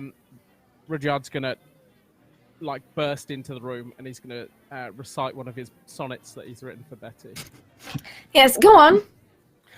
Betwixt mine heart, stir thy loins, for my heart beats to your drum. Mine doth bubble and froth as I hunger for your secret smile. And then I'll open my eyes, expecting her to be diving into my arms. And you do see Betty in there. She appears to have turned around rather quickly, and she's holding something behind her back. You see that what looks to be the father of the bride is asleep in the armchair. He's got his eyes closed, kind of, doing the, looks like he's like an old guy asleep in an armchair. And you see the bride's kind of just staring into a mirror, and you see Betty. Oh, Cardi.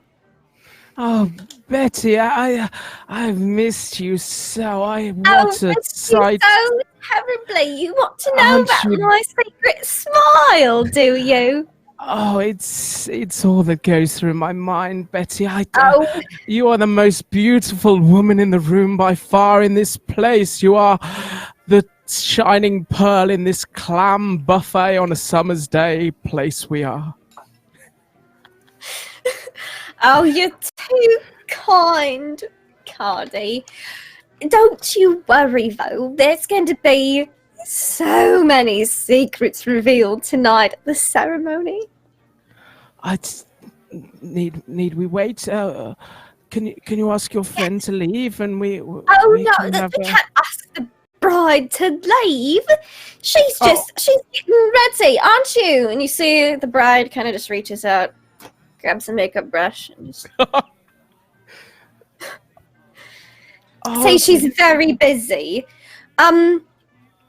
But the timing isn't quite right for that yet, Cardi. You see, the stars haven't. You know how I love starlight. They're not quite there yet. You keep making these excuses, Betty. Don't worry, it's the longest night of the year. So we have all night to unveil these mystical secrets that have been keeping us apart for so long.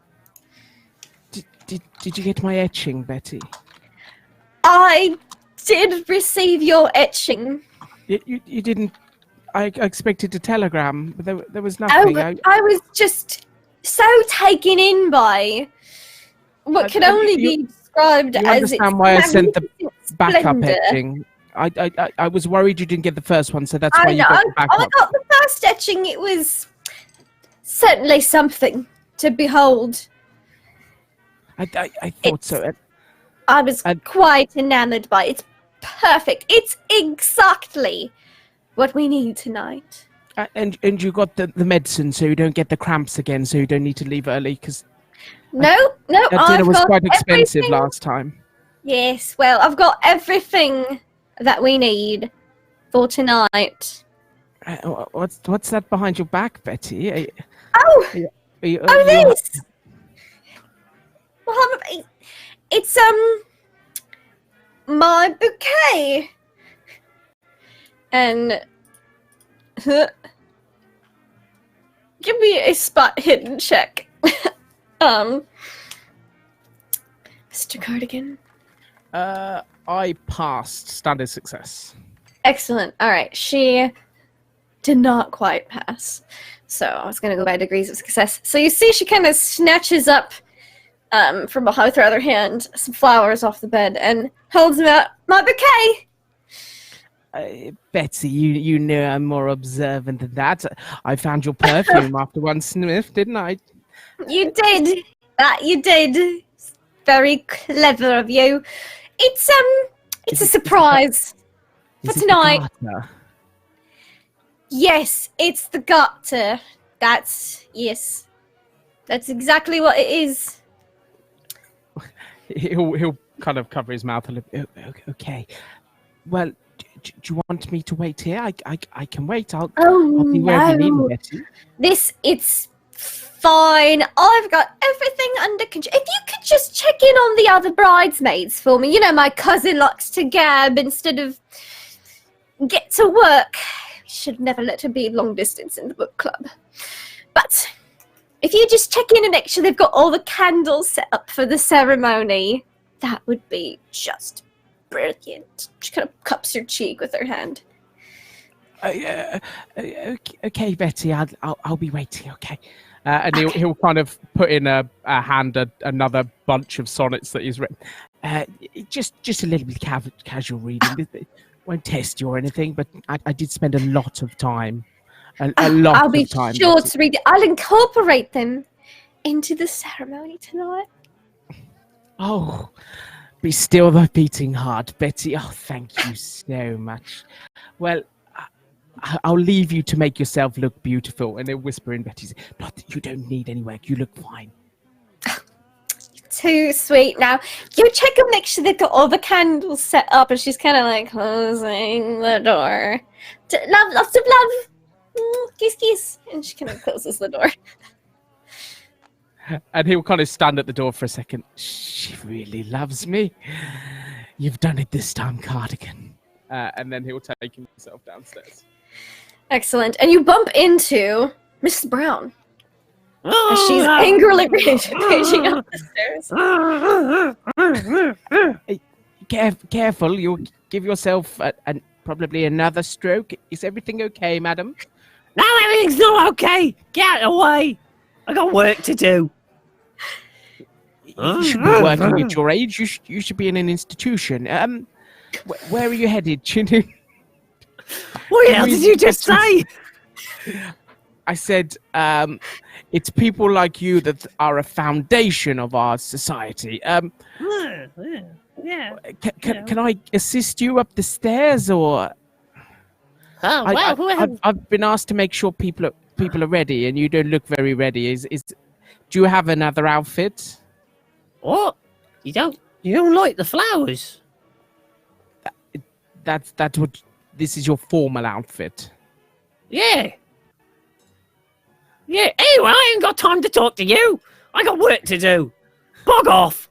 He gets upstairs. He starts going to the door. He'll just kind of look back.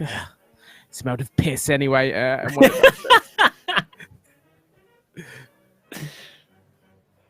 All right, Miss Brown, you rampage up to the door. Knocks it. See the maid of honor opens the dress. She's got her hood pulled up on her bridesmaid's gown. Oh, mate, it's Mr. Frost. Yeah, Mr. Frost. He's taking a bit of a nap, he is. I won't mind, mate. I've done it before many a time. He's very sleepy. He's asked to not be disturbed. He's very tired. It's a tragedy. You know, there's no food. They haven't even started cooking. They wanted to serve potato soup. No. That is just awful. What did they think we are? The Irish? No, potato soup Yeah. just won't do. No, Oh, Will. I mean, I've got Mr. Frost said to report back to him if there's been trouble, and there is trouble. Well, you can yell at him while he's sleeping, but I don't think he's going to be waking up before the Oh, ceremony. I'll wake him up. It's fine. I know how to wake him up. He's very tired. Just very. I mean, look at him. And she kind of opens the door, and you see him.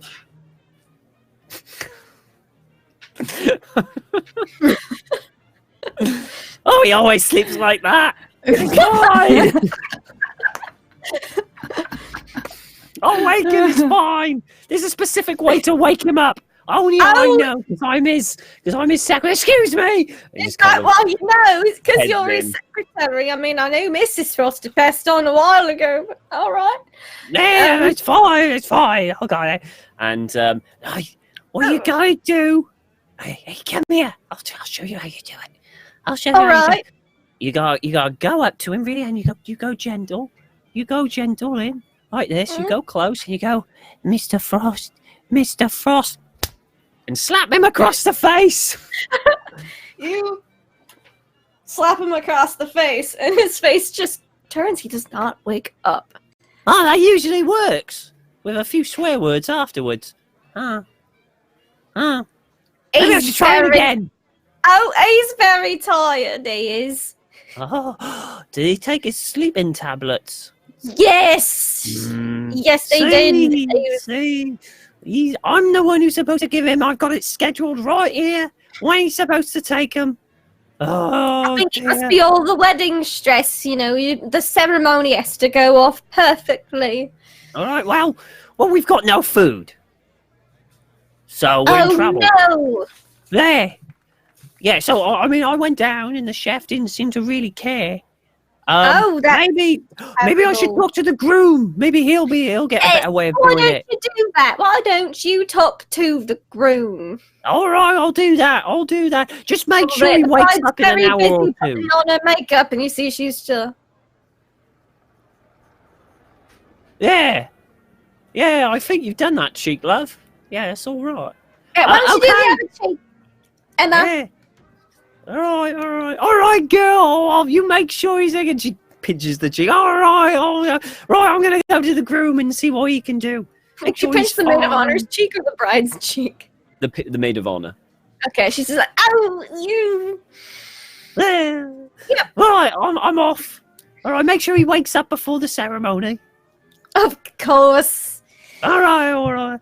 And start heading off and gonna go to the The door closes immediately after you leave. All right, I'll go to the groom now. That was freaking weird. Yeah, well. I feel like we need to find the doctor and get this Doctor Who episode properly underway.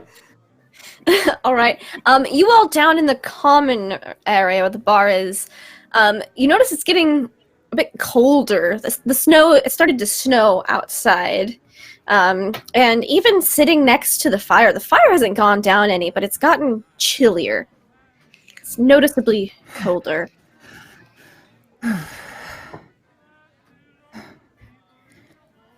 Wonder if Does maybe anyone else feel a bit brass monkeys in here?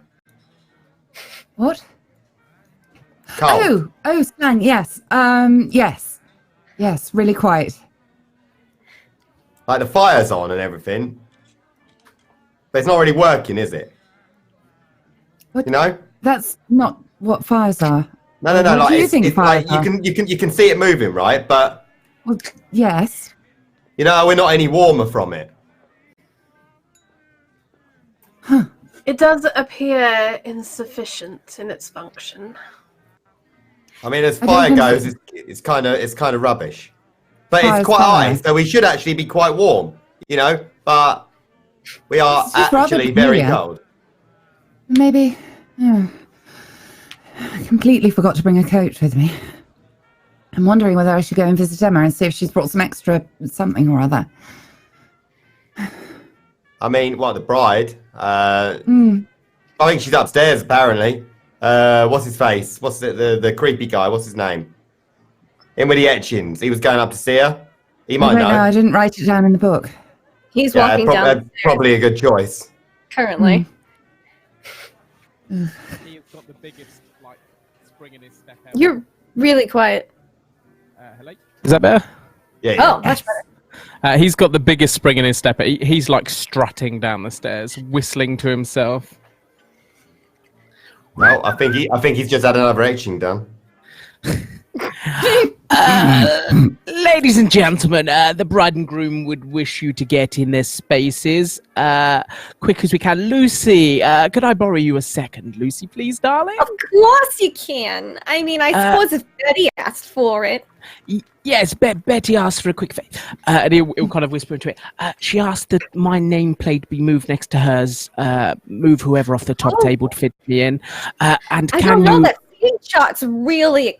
It was very specifically set up for optimal positive energies. You know? You don't want any arguments at the wedding. Do you want to let Betty down? It's Give her me a big day. check. She's not How a is it bride of Betty's honor every big day. day? She's not a bride of honor every day. Isn't it Emma's big day? 64. Charm. Where's my charm? That should be pretty good. No, there's still a fail. I'm sorry, Mr. Cardigan. I just don't think I can do that. I should probably check to make sure the ceremony stuff's getting set up all right and proper, though, you know? Oh, okay, but are you sharing a room with Betty tonight? Oh, no. She's all... No, we're not sharing a room. In fact, she said she's probably going to be up all night long. He will go pale in the face with excitement. The blood will drain from his face. She said it was going to be the greatest night She of her said life. what? She said she was going to be up all night long because it was going to be the greatest night of her life.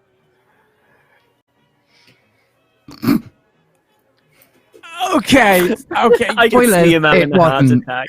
You go get those candles right now. God, Yeah, I'm we looking can- forward to the point where you get your throat cut later in this. I cannot fucking wait.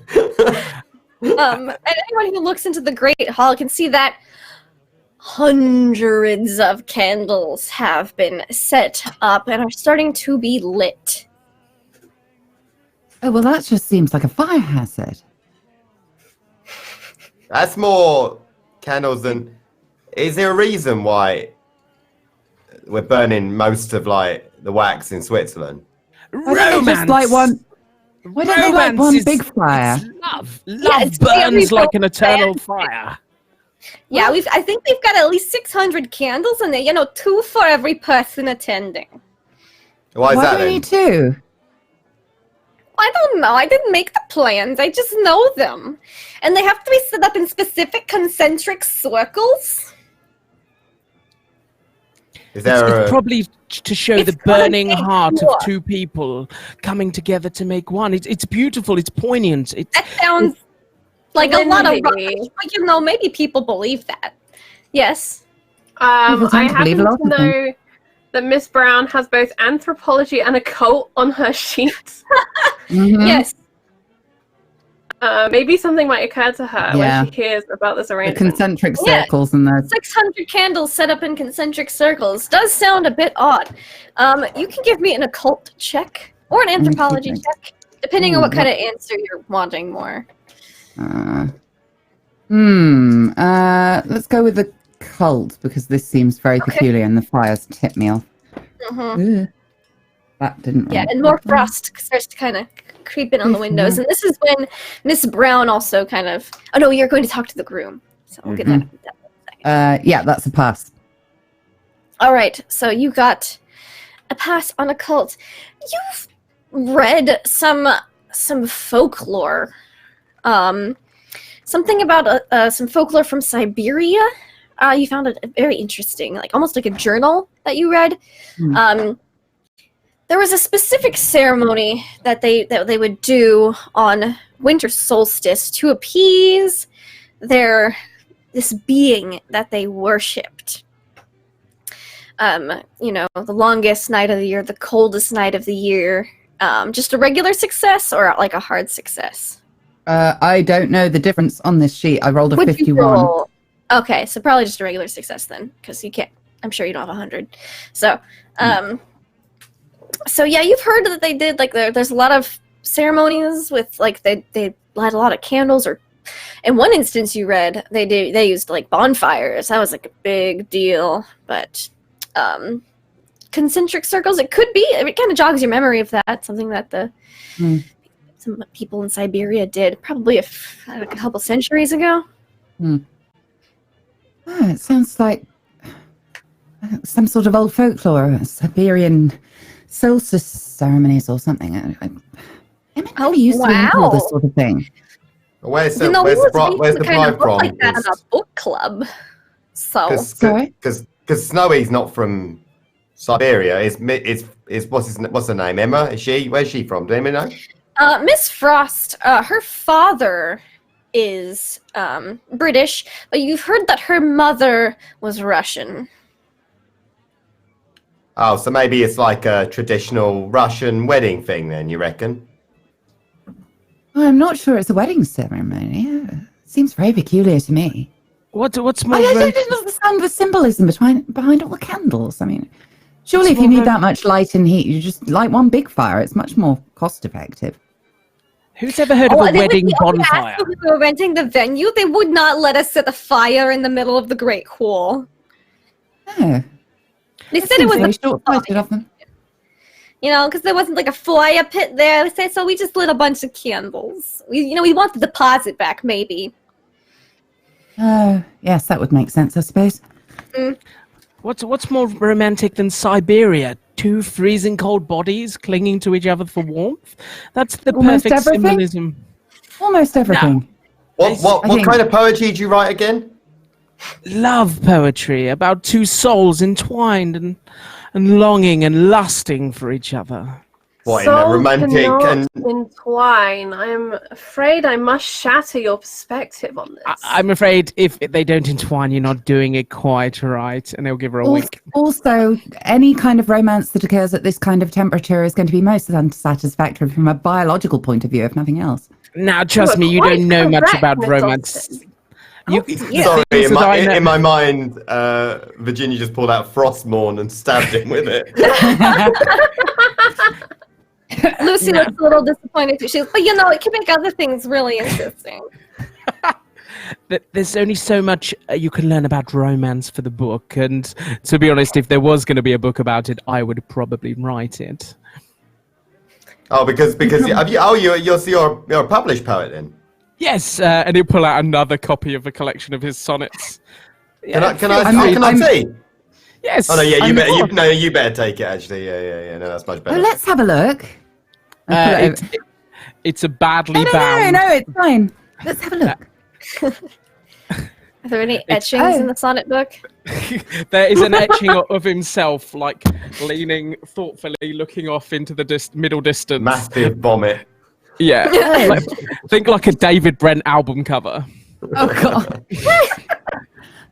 Did you? I wrote all of them. Yes.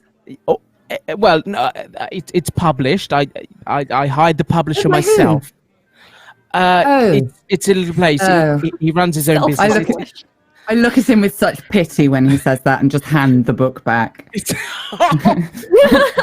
Actually, I'd like to read one. Do you have a favourite of your poems? Yes, page 72. Oh yeah, is that word engorged? Yes. And that's not the meaning of the word betwixt. No, and that's not how you spell flowered. What's this bit about swelling? Go down. The next bit. Notice how the metaphors I talk about playing it like a violin. It's not actually a violin. That is not how human anatomy works. This poem's What's on page 69? You're wanking in this, right? I really do think somebody should explain to you how to use an apostrophe. It's most unbecoming. And this line the comma, has you piece too of many shit. It's a list. syllables. No, the debate about the Oxford comma still rages on. Look, all my trimesters rhyme. Oh my All your what, right? I don't think you know what that word means. And as we're going on about trimesters rhyming, we go up to Miss Brown, who is, slapped Mr. Frost in the face a few times, pinched some cheeks, and is going down to talk to the groom. The groomsmen are gathered in front of the door, and one of them turns to you. Can we help you? Yeah, I'm here to make sure the groom's all right, because everything else is fucked. I am sure everything is perfectly fine. You are who? Oh, Miss Brown, secretary to Mr. Frost. I'm in charge to make sure everything gets put right, and there's no food. Oh no food. This is tragic. Yeah. I will go talk with chef. You may go speak with groom. All right, then. Thank you. Thank you very much. Thank you so much. And Yes. And you see them, they all kind of file down, and they all have a candle in one hand. So romantic. Oh, those candles. Oh. So you go inside, and you see the groom suite is every bit as lovely as the bridal suite. The only difference is that the windows have been closed and shuttered in here, and you can hear a bit of the storm kind of start to blaze on outside. You hear the wind starting to pick up and howl. There's no way anyone's going home tonight. No, it's all right. I got my room. It's fine. I'm okay. Right, where's this groom? You see he is sitting there in his suit. He's kind of got his hands in his face. In here? He is the only one in here. Oh, He's got his hands in his face, and he kind of looks up when you come in. Oh, excuse me, Mr. Snow. Sorry to disturb you, but Yes. I've just been sent here by Mr. Frost to ensure that everything is okay. Yes, Mr. Frost sent you. Well, yeah, I'm his secretary. It's nice to meet you. Name's Snow, Jon Snow. Oh, and she extends his arm. Charm. He's Emma. All right, she doing fine. Hey, she's just putting her makeup on. Oh, she looks so beautiful. Oh, Right. it just makes me want to weep. Oh, I'm married. Oh, and you're so handsome. Pinches the cheeks. Oh, thank you. You're gonna be so happy. Yeah, I'm a bit nervous, actually. That's all right. That's all right, dearie. You know, with big things like this, you just gotta be prepared. It's a big change, you know, but it's worth it. Are you sure? I'm getting a bit of, I think they call it cold feet. Yeah. Well, it was a bit nippy outside, so you know that's perfectly reasonable. Don't worry, you'll be fine. Once you get out there with all the lovely candles and you see how beautiful she is, your heart will melt and those feet will warm up right quick. Yeah, I'm sure that's what's going to happen. Yeah. But have you seen any of my friends? Oh, bar maybe. I'm just so nervous. You know, we joined this book club, and it's just, I don't know. It seems a bit fast. You know. Well, I think what you need is a good stiff drink, and then you'll be right as rain. I thought you were going to say something else for a minute there, but no. Come on, right, come with me. Come with me, dude. She extends his hand to he'll kind of offer his arm, actually, to you. No, such a gentleman. And she's gonna escort him out to the bar to give him a drink to kind of so give him. Everyone is slamming Mr. Cardigan's poetry as Jon Snow walks in with Miss Brown on his arm. She's got another layer of clothing on, by the way, at this point. Yeah. We're up to 10. You got a scarf now. It's kind of at this point, her arms stick out like a star costume. Yeah. He's like. She has trouble navigating doors unless she turns sideways. Yeah, every time you've seen her enter, she's got another piece of clothing on. Every time, no matter which entrance she's gone for. I think I know why we're getting colder. Come here, dearie. We'll get you a beer. We'll get you a drink. Come to the bar. Oh, there we go. There we go.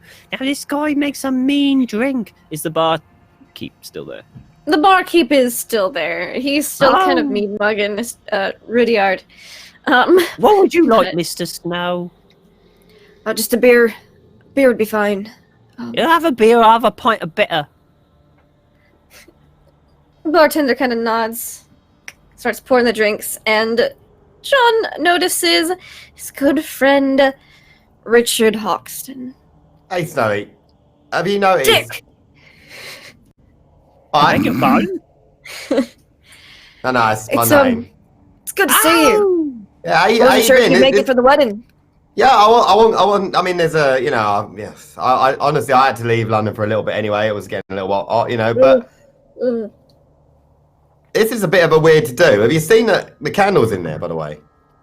No, I haven't seen the decorations yet. Oh, Yeah, I think they've set that room on fire. Oh, he kind of glances in. Oh, and you see he's got like a little sweat coming down. Are you hot? Just nervous, you know. Oh, he nervous. just Yeah, takes that makes big- sense. Why That makes sense. Why I brought him beer. down here to give him some courage. You know what I mean? They do a mean Tunisian Yeah. whiskey here. I ask for the gramble. Just get I don't know what that is. bloody hell's a gramble. I don't think anybody is the knows, grammar? honestly. It's two fingers of Tunisian and a light Tunisian what? white wine. Tunisian whiskey. So this cocktail is whiskey mixed with red wine. Yes. What kind of cocktail is that? That sounds it's- awful. Yes, that It's a sounds gram- absolutely terrible. Never Have you been ever there. tried it? I don't think Bartender! I've tried. I mean, the chemical Bartender. composition alone, it won't work. Well, come on, don't be I- last to the biscuit. You can try it as well. I would like, Don't be What last to the biscuit? biscuit. It's a public bartender, school saying. I Nothing would you'd know like about. you to put No, a glass unfortunately, of I do know whiskey what that and red means. wine. So I will be anywhere but the biscuit, thank you. Given the option, I'll be in the other room where the biscuit is not. I'm suddenly not hungry at all. Oh, it's just as well because there ain't any food. I mean, he As might you have a biscuit there's on him. no food. The chef walks out with a bowl, Miss Brown, and sets it in front of you. It appears to be some half-boiled potato chunks in a very runny broth, maybe even water. And he goes, "Here is your potato soup." I think they've What? got food coming actually later on after the wedding. What? don't need to- What? He's a weirdo. I don't want that. It looks Does anyone fine. want this soup? No. Oh, I've never seen you before, dearie. How are you? Oh, hello. Hi. Hello. You're so lovely. What? Am I? Yeah. Are Yeah. you? Oh, And Miss I look Brown. at the doctor, like, am I Miss supposed to Brown. know this person? Have we met? No, first time, but you got to introduce yourself to people, don't you? My name's Deirdre. okay. How are you? Alexandra Hathaway Austin. Very nice to meet you, I think. Oh, aren't you Maybe. a precious little thing? Am I? Oh, you're so precious. Yeah, you're lovely. You're lovely. Oh, who are you? Who are you? Oh, very, very serious. Very, who are you? Dr. Eva Golden. Oh, a doctor.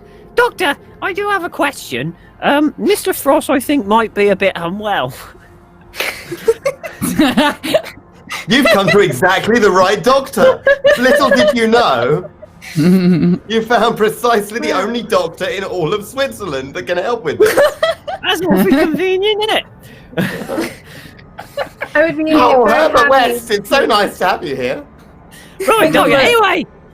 Anyway, doctor, he's not feeling well. You see, I think he's taken a sleeping tablet, and he's knocked right off. And I tried slapping him awake like it normally works, but he didn't work this time.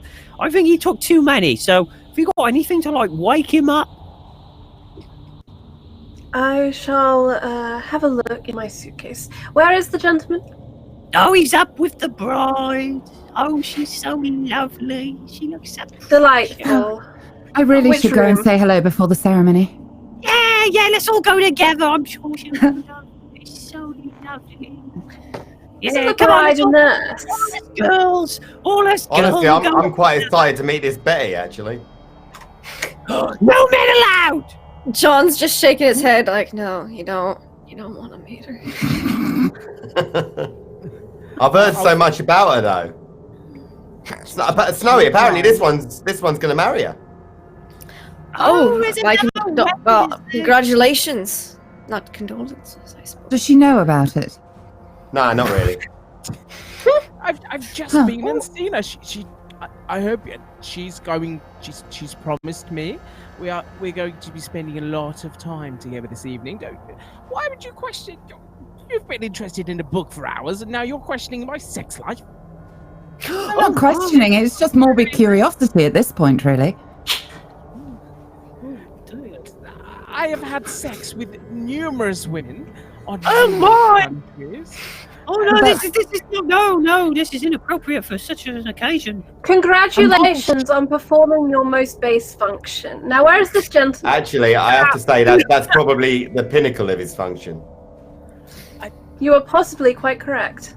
Although he does write poems, I've heard. I was put on this world. I don't think he does. Right, and I have achieved everything that I have set out to fucking do. And I put up with you uncouth fuckers. Putting me down at every Uncouth opportunity. is O-U, not double O. Rudyard, hold on. Ladies, put your hands over your ears. He's getting awfully crude. Oh, we must leave. Let's leave. Let's go see the bride. Yes, hang on. And I consult my book and I go, lovely to meet you. See you later.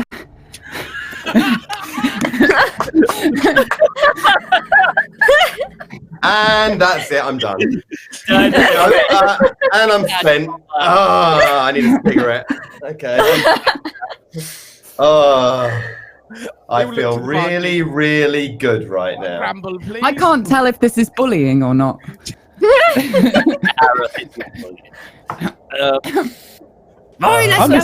Weirdly, I miss Will. Anyway. Well, they wouldn't be nice about my poems just once. So the three ladies head upstairs, and John's kind of, once they go, he goes, I don't know what to do, mate. Things are getting a bit weird. Yeah, it's been a bit odd since we got. I mean, aside from him, it's been like. Can we just pretend he's not here? It don't look like they've got any food laid on. It's the weirdest wedding I've ever been to. By the way, have you noticed it's fucking cold? There's no food, and it's getting cold. Winter's coming. I mean, no, that one was the one. Hold on a second. Ooh, We got a warm afterglow. I know we're up north, but I know, right? And it came on really quick. It's very sudden. It's been because we came in, it was all right. It wasn't too bad. Yeah, and now in beautiful the last day. half an hour or so, it's well chilly. And honestly, I mean, look, it's practically a blizzard outside, and you look outside, and it's dark. It's very dark. You can see again that came on. Crystals start to. That came on a bit fucking sudden as well, actually. I don't know. Things are a bit. How do I put it? Like, we met his girlfriend's cousin, and she was odd, to say the least. And the most normal person is the creepy doctor. She's the one who I think writes into the book club. Yeah, what is it about this book club? Apparently, they all keep. It's where we all met. It's where I met Emma. They're really into it. Any of that. So what is it books that you're reading at this book club then? I don't know. I'm not reading the books. I just wanted to meet. I heard there was a lot of cute girls there. Sure, absolutely. So I don't read the book. I just go, yeah. And then chapter 3 was deep, and they all nod. My approval for this wedding has just gone right down.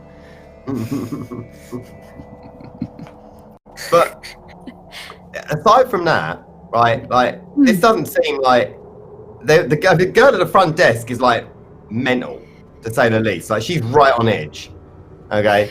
Yeah, the staff. I think most of the regular staff's been cleared out. I think Mr. So this isn't the normal staff who work here then. No, That's I not think normal, surely.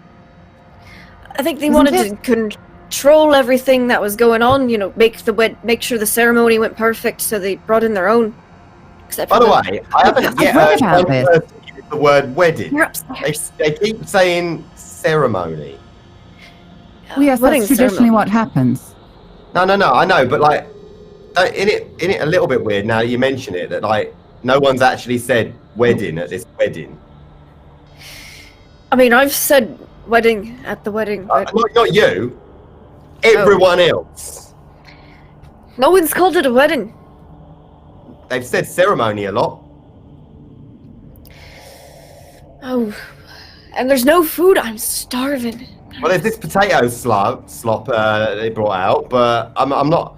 Honestly, if that's what your trained chefs have got going on, yeah, it's not quite prison food, but it's in that sort of remit, right? Maybe I should. I think that's it. By the way, that the potato mush. I think that's the feast. I only see one bowl of it. Yeah, I think that's for that old woman who went off earlier as well. I think I'm gonna have a look around. Yeah. I might actually come with you, and because this is a bit ropey, isn't it? Yeah. Has Betty told you anything about this? And he kind of looks over at Mr. Rudyard, Mr. Cardigan. Yeah, we just needed to get the candles set up. It's just women like romance. They like candles. Just look, this. I'm sure it's like a traditional Russian potato dish from a heritage. It's like or something like that. And That's he'll great. try some. Look, it's delicious. And I'll I don't eat think some of that's it. Russian. Do you speak Russian? No, but I'm pretty sure Word. that just sounded like puking. That's pretty much what Russian is. You just need to elongate the vowels while you're doing it. Barman leans over counter, picks up by head, throws at wall. Yeah, the bartender has definitely got his arms crossed. Hey, maybe you should insult his mum next. Ned, I'm not here to insult people. Maybe that's why you came to this particular Then get out of wedding. my bar. Oh, I'm gonna miss him. Wait, so this is your bar? You've not been shipped in like this gentleman just said? Wow. You're gonna be lucky if you live through the night. Not for the real reason, because this guy will kill you. Okay, listen, I leave good tip. He'll try and say in a like bad Russian accent. I mean, I've got a tip for you, but You're not my type, darling. Yeah, he kind of just... You realize that he was kind of, like the bar is lowered a little bit as he kind of steps around the other side and he gains a good, like, 4 to 5 inches as he steps around. You are still here. He's just looking directly at Mr. Cardigan.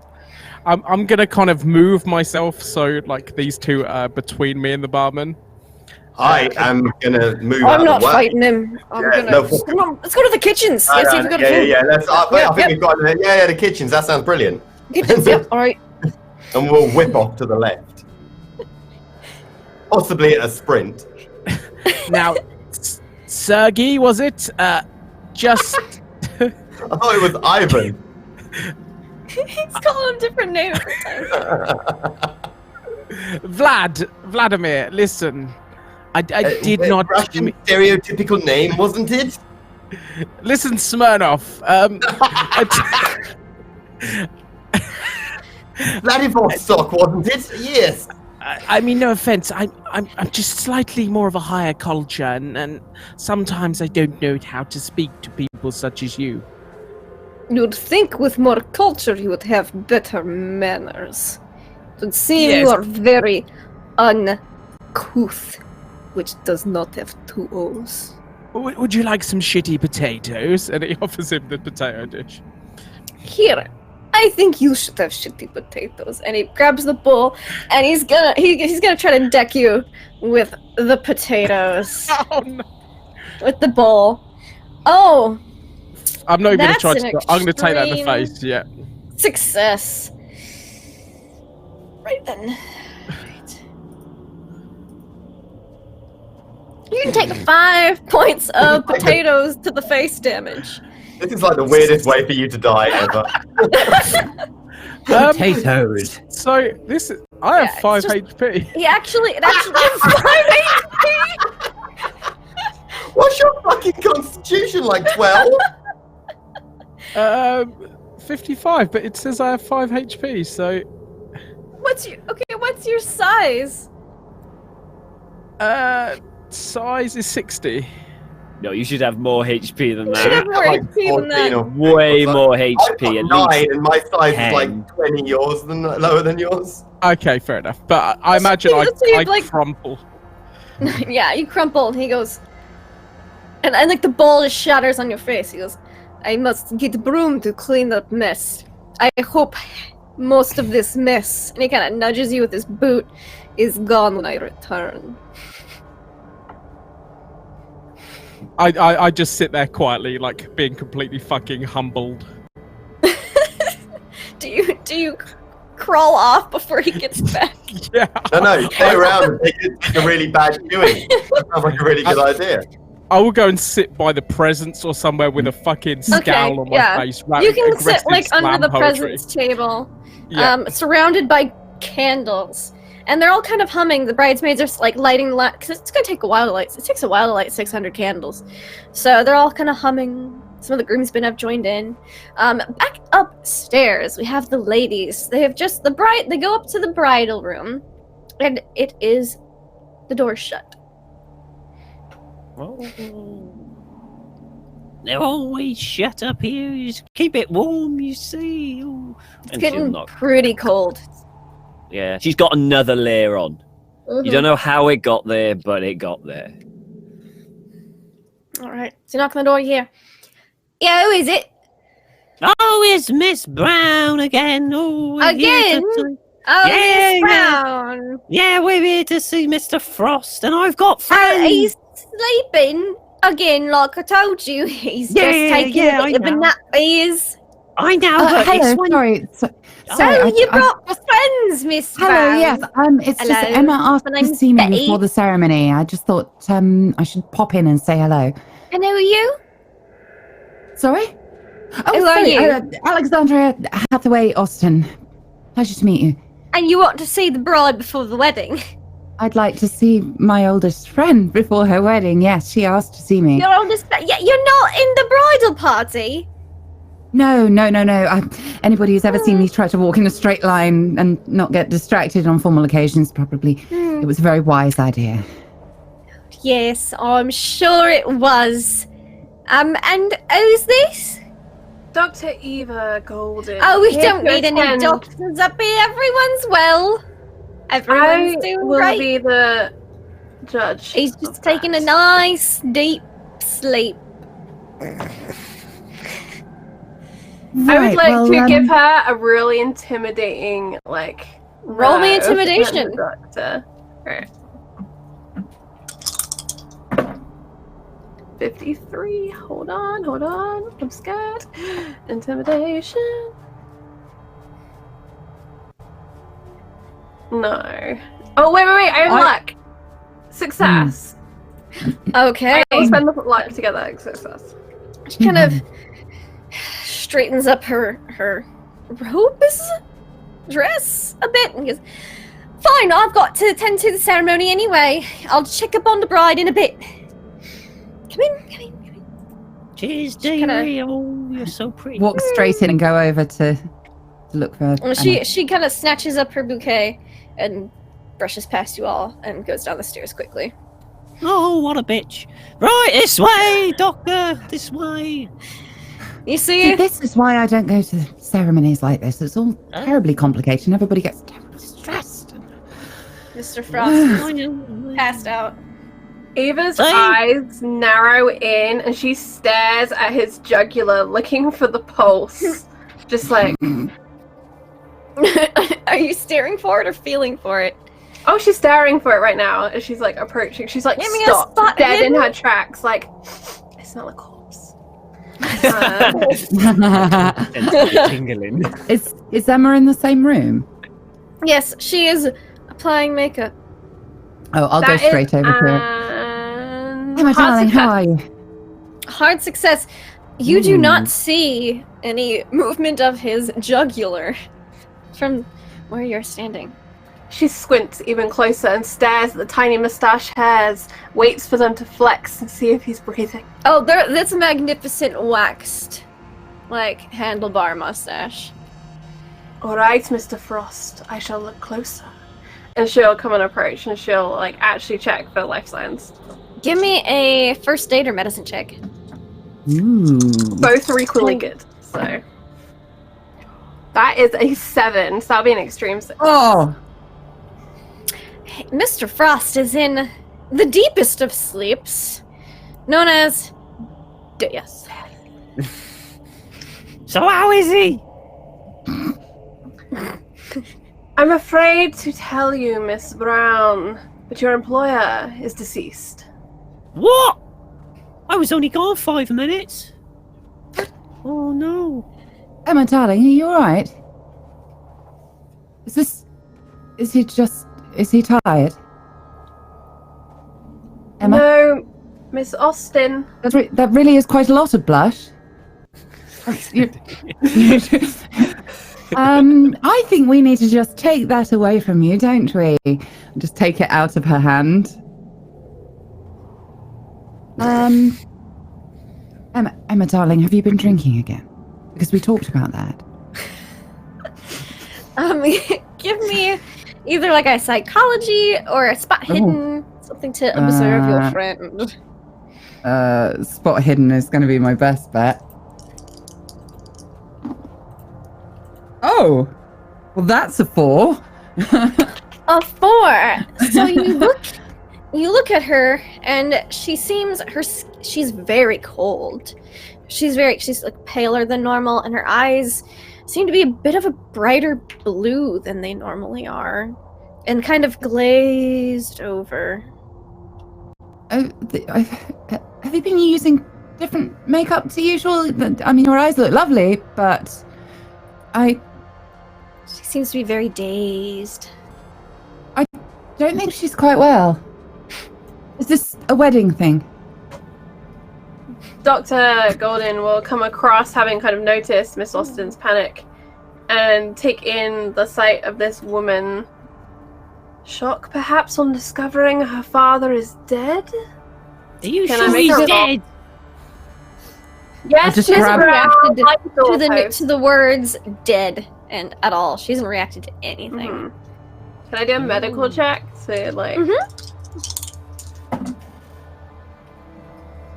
12. That is another extreme, I think. Something is off with her. She's exhibiting the symptoms of shock, maybe? She's definitely dazed. Kind of seems to be on autopilot.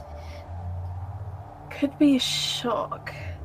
We need to wrap her and get her warm. She's very cold. I'll go. Is there a bed in here that I could just take? Yeah. Oh yeah. Duvet? The bed in here is actually surprisingly large. I'll pull the duvet off it and just wrap her up like a little snuggly snowman. She's gorgeous though. She's got beautiful dress on. Her hair is immaculate. She's got Well, a not little now because she's got a snowflake duvet on her. crown. Yeah, well, I mean, you can still be pretty. in her Rumple her. comforter I've got. around the I have no understanding of why that would be important. She needs to be warm now. Will you locate some brandy or scotch? Brandy. What? Yes. I don't think that's a good idea. I mean, it always sends her off the wrong way, if you know what I mean. Well, maybe it'll bring her back if she goes too far and do a full circle. Trust me, I'm a doctor. darling, drinkies. Time for drinkies. Oh. Remember the boys from the old boys club? We're about to have a lovely time. Emma? kind of slowly turns to look at you. Oh, see, she likes it. Once you mentioned boys. Oh. Yes, Oh. yes, we're going down to the boys' school to have a lovely time. Is it time for the ceremony? Not quite yet. Maybe later? Why so many You candles? could say boy crazy, but this is entirely Oh, preposterous. you have no idea the things that go on in all girls' schools. This is the tip of the iceberg. Having gone to one. Mm-hmm. I sense a conversation looming. I'd like to know in detail more information vis-a-vis the. I'm sure you would. I'm ready for the ceremony. I cannot wait to be joined with my love. Right. Whoa, Okay, she's well- so excited to get married. Miss Brown, Miss that's Brown, an the brandy. exciting case. Oh, right, yeah, brandy. Is there brandy in the room? Not in the room, no, but there was plenty of it at the bar. Oh, I'll be right back. Oh, at my old age. Oh. Shuffle off. All right, downstairs in the kitchens. Thank you Richard so Hawkson. much to Laitu with the raiding party of 23. We are nearing the end of this game, but we may also be nearing the end of all sanity and sense as we are in the wedding from hell. Yeah, basically. So So a normal wedding then. Jon This is what they're Snow supposed to be like. and Richard Hawkson enter the kitchens, and again, it's unnaturally quiet. You can hear the wind just blowing outside, the shutters kind of banging against the building a bit. And you hear the shh, shh, shh, shh. You're muted. Shh. Oh bother! I don't know about weddings, like in the kitchens too much, but you wouldn't think more like food being made, less Food. like creepy knives being sharpened, though, eh? You would think. Like, there's Take no one. note of- Where actually is that knife being sharpened? Where's that actually coming from? It's going. You see, like there's like the double swingy doors that lead to like the back of the kitchen, like the prep room. Check it out, you reckon, or Maybe just Or- a peek. yeah, Just take have a quick look. Yeah. Do the actual peek thing of like, yeah, no, that's exactly. what- Yeah. So you two take a peek and you see the same thing Miss Brown sees or saw. About 24, maybe or so. Chefs, sous chefs, waiters, all standing there at attention, motionless, with various different knives, and the head chef sharpening a very large meat cleaver. Yeah, that's not right. No, it's not right at all. I just backs up. It feels like a walk backwards across the kitchen slowly kind of a moment. And he kind of backs up. And he's, what do you think's going on? I said, this isn't normal. I mean, it's not so much a wedding as usually when you see like 24 people standing around motionless carrying weapons, you'd be thinking Queen's coming, right?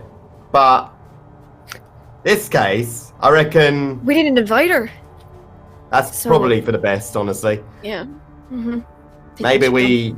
Maybe I don't know about it. I know it's your big day and all, but it might be worth possibly we go and find your bride and get the fuck out, because Yeah, something like that. maybe we can, you could do the wedding thing again in a place that's a bit less, really Weird. frightening.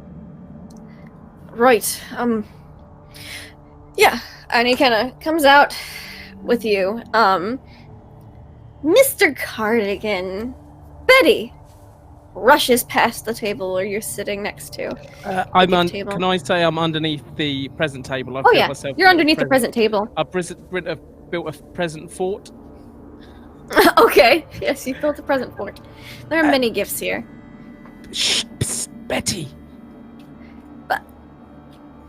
She kind of looks under the table.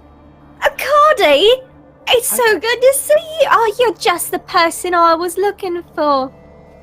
Is it time? And he bursts Yes. out of, like the Kool-Aid It's man time. out of It's the- time for the ceremony to begin. Come on, come in. Everyone's gathering up. Where's the groom? Where's the bride? Time for that. The groom, he went to the kitchen to see about some food, and the Oh, the other girls went up. Yes, the kitchen. I'm going to need potatoes you and to food. do me a big favour, Cardi. How I big? need you to bring the groom into the ceremony room, because we're about to start the ceremony. I promise you I'll make it up to you. Of course, Betty. Betty, I'm already You know what? wearing. You know I'm what? already wearing I don't want to one, waste Betty. any more time than we already have. Why don't you just come with me now, and I'll send some of the groomsmen to go fetch him, eh? Are we going to have time before that? No, never mind. Let's go. Yes, we'll have time to get what we need done before the ceremony. Perfect. I know just the place. Come here. Come here.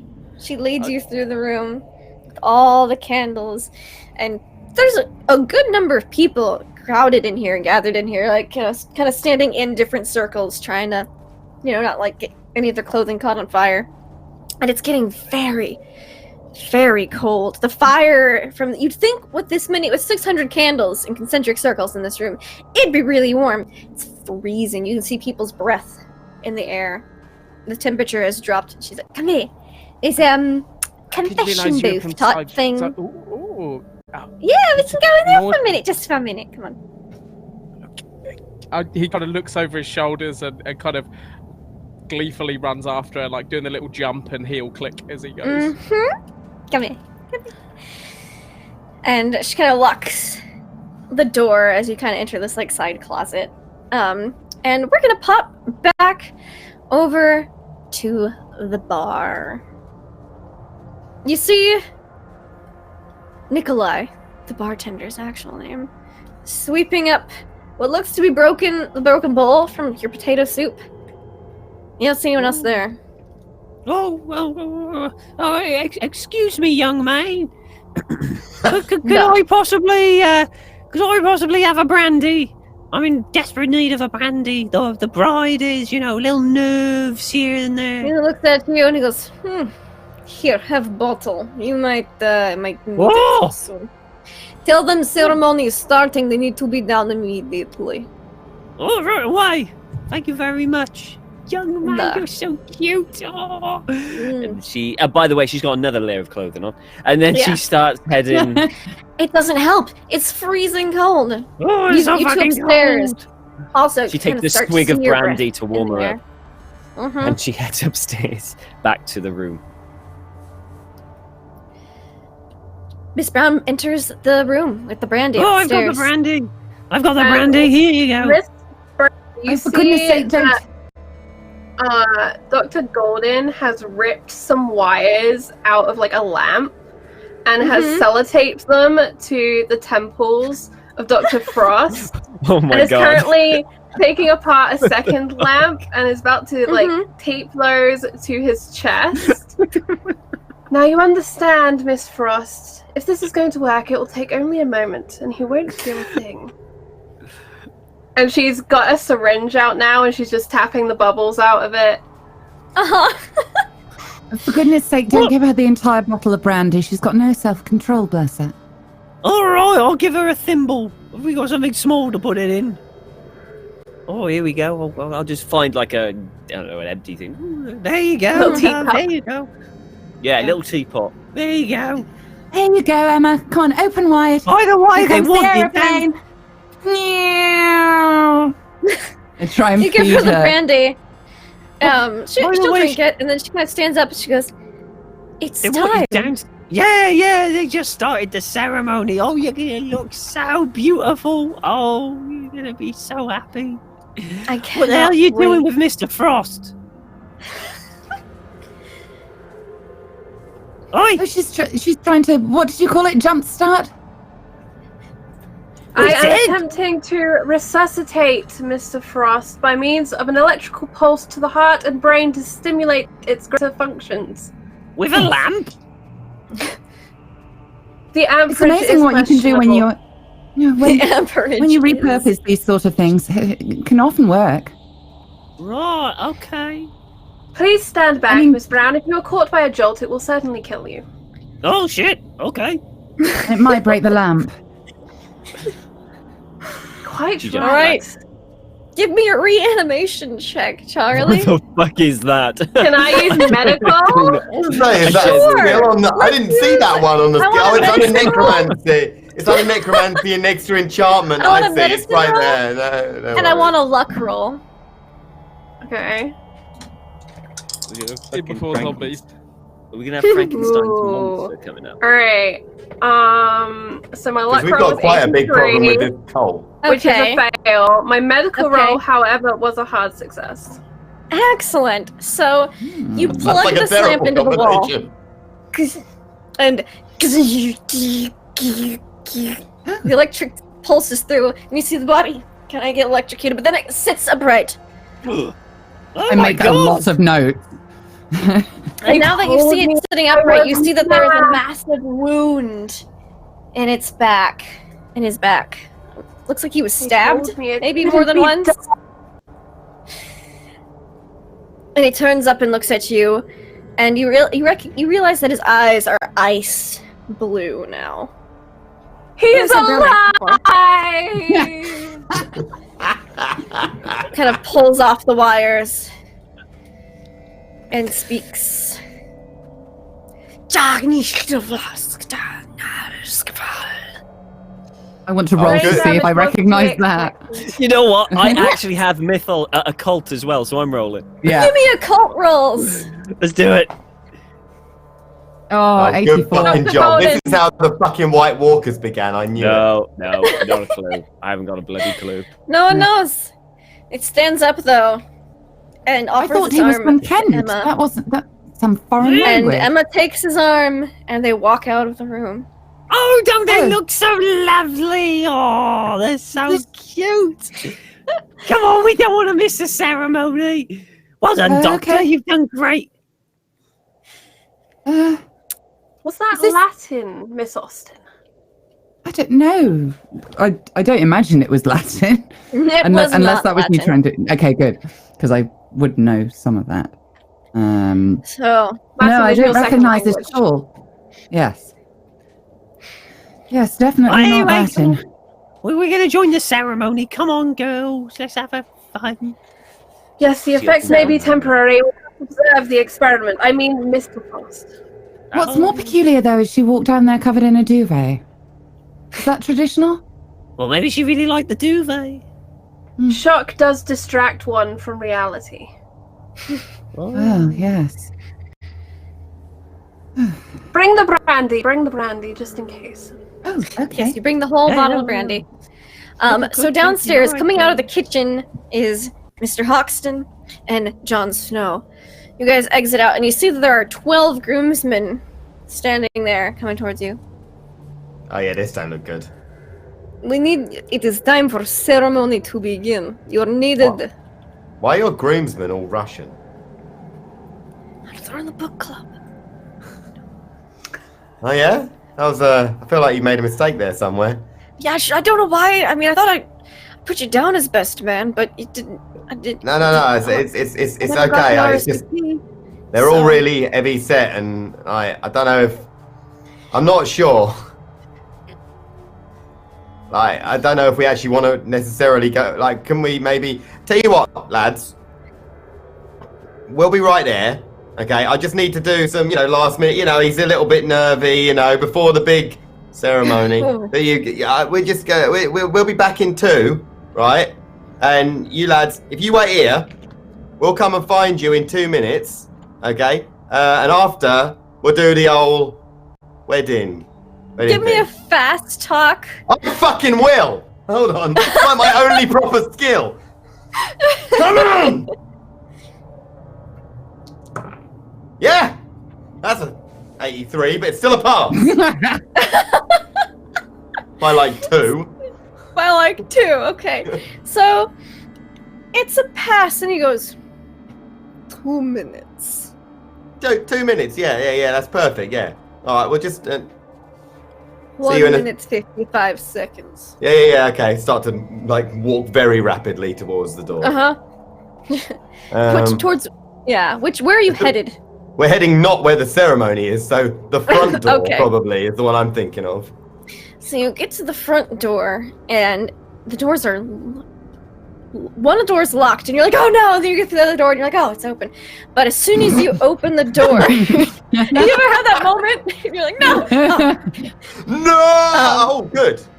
Oh, good. But you open up, and as soon as you do, you guys are hit by a blast of the coldest wind you've ever felt. Please give me a Constitution check. Oh. That one's less good. Yeah, that's a fail, that is. Have you just been blown to death? I think I might have just been frozen to death. That's how we all want to go. Yeah. You lose 2 HP as frostbite instantly sets in. Okay, I've part of still your got arm. 7 left. What the hell? I'm good. And John is able to kind of close the door, and he goes, Okay, we got a bit of a problem here. fast. Yeah, we can't get out. Your heavy mob seem quite intense. Do you want to try and find your bride-to-be and then I don't know, hide? Yeah, let's try to find her. I'm a bit concerned. I think she was up in her chambers. Yeah. Let's do that like quite quickly. We've probably got about 1 minute 30 before 1 minute. they start Yep, getting all right, let's go. Yep, proper all right. heavy about it. So you guys rush up. Now, the two groups, the ladies and these two gents, are about to meet up with Miss Emma Frost and Mr. Frost in the middle. But first, let's go over to our dear, dear Mr. Cardigan and Betty. So, Is this gonna happen? It feels so naughty. He is such a something's virgin. going to Oh my happen. God. Something I big call it is going to happen Drogon. tonight. Oh, do you? That's a very cute name for it. Don't worry, it will be put to the best use. And you see she reaches into her bouquet and pulls out a knife. It didn't work like this. I don't think we need that. I've already. Oh, but we do! For the ceremony!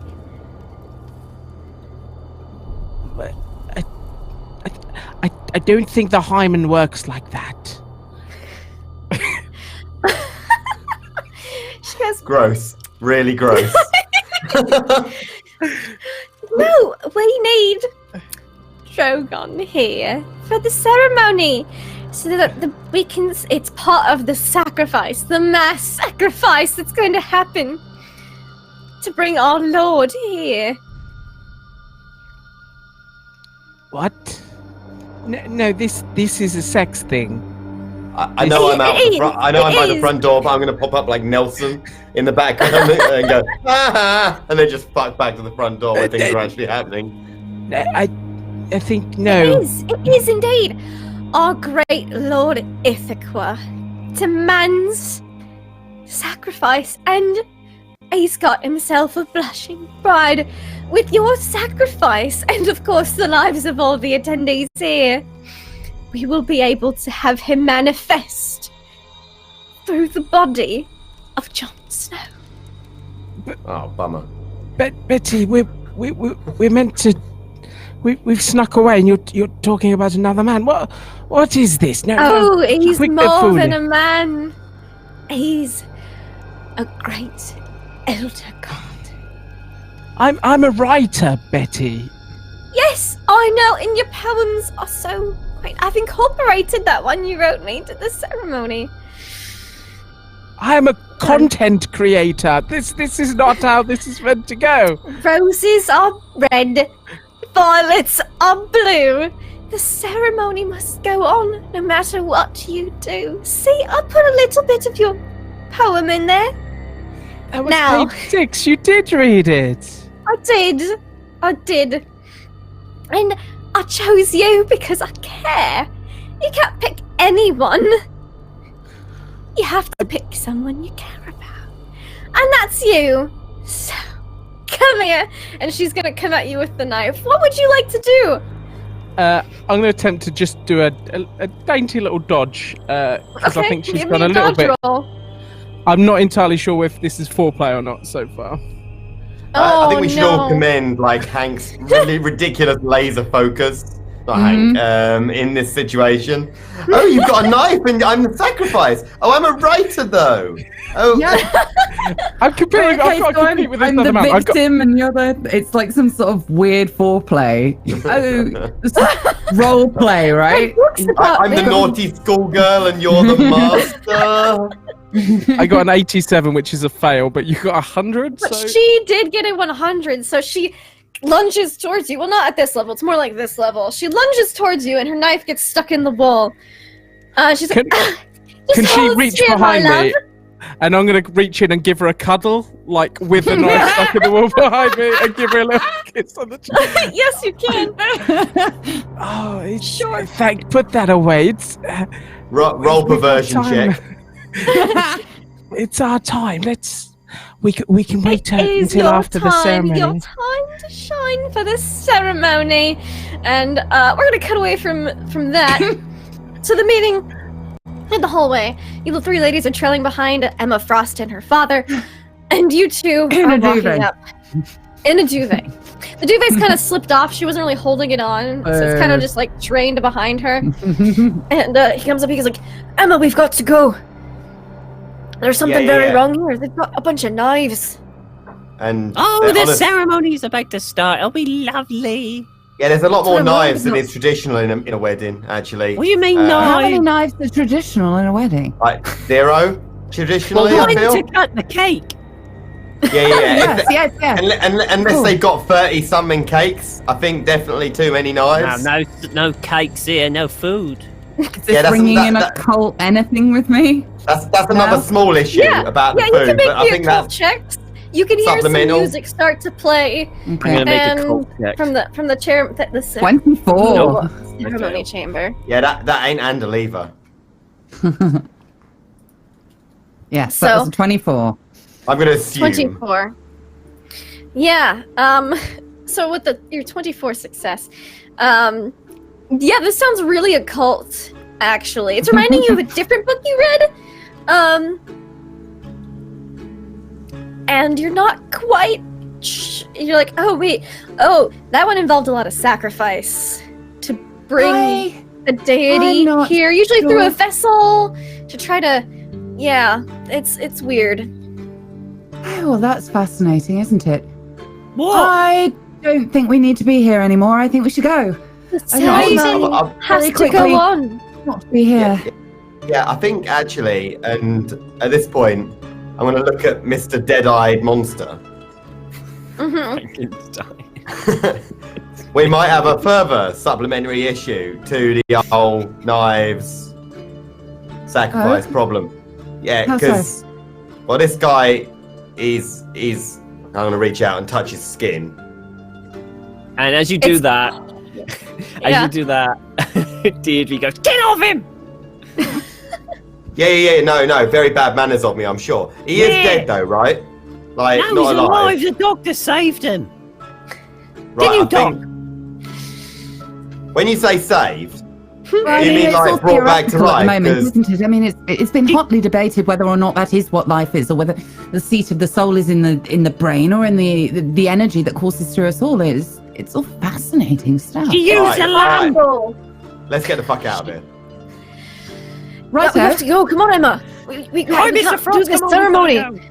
And she looks at him. She turns to slowly. She goes, "You know nothing, Jon Snow." And And it fades keeps to black. walking towards the ceremony chamber. The groomsmen have all caught up at this point, as it has been 2 minutes. John, They're I like, don't like her very much. "Please, come to ceremony chamber. Yeah, just be Presence right. is required. You have had 2 minutes." I know, but you And know how 15 brides get. Oh no, she's walking down the stairs. Oh god. I think I need to go to the toilet. I'm terribly sorry. Actually, I actually need to go with her to the toilet. Actually, Yeah. it's gonna go. I mean, not for that. No, I don't even mind if we do that as well. Let's get the fuck out of here. Okay. And I want to just Just I book want to it. zoom. Yeah. I am. Give me either like well a fast shaken. talk or a stealth check. I'll give you a Lindsay. stealth. Yes. As that's happening, I want to go Oh, as if I'm gonna 7. go towards ceremony, towards that stack of presents, and I want to go and find my present. Yes, Very calmly, as if I'm completely engulfed with this ceremony, because I've been listening to Miss Austin, and I think she's right about this bullshit. Yeah, so you can easily find your package. You wrapped it yourself. Easy.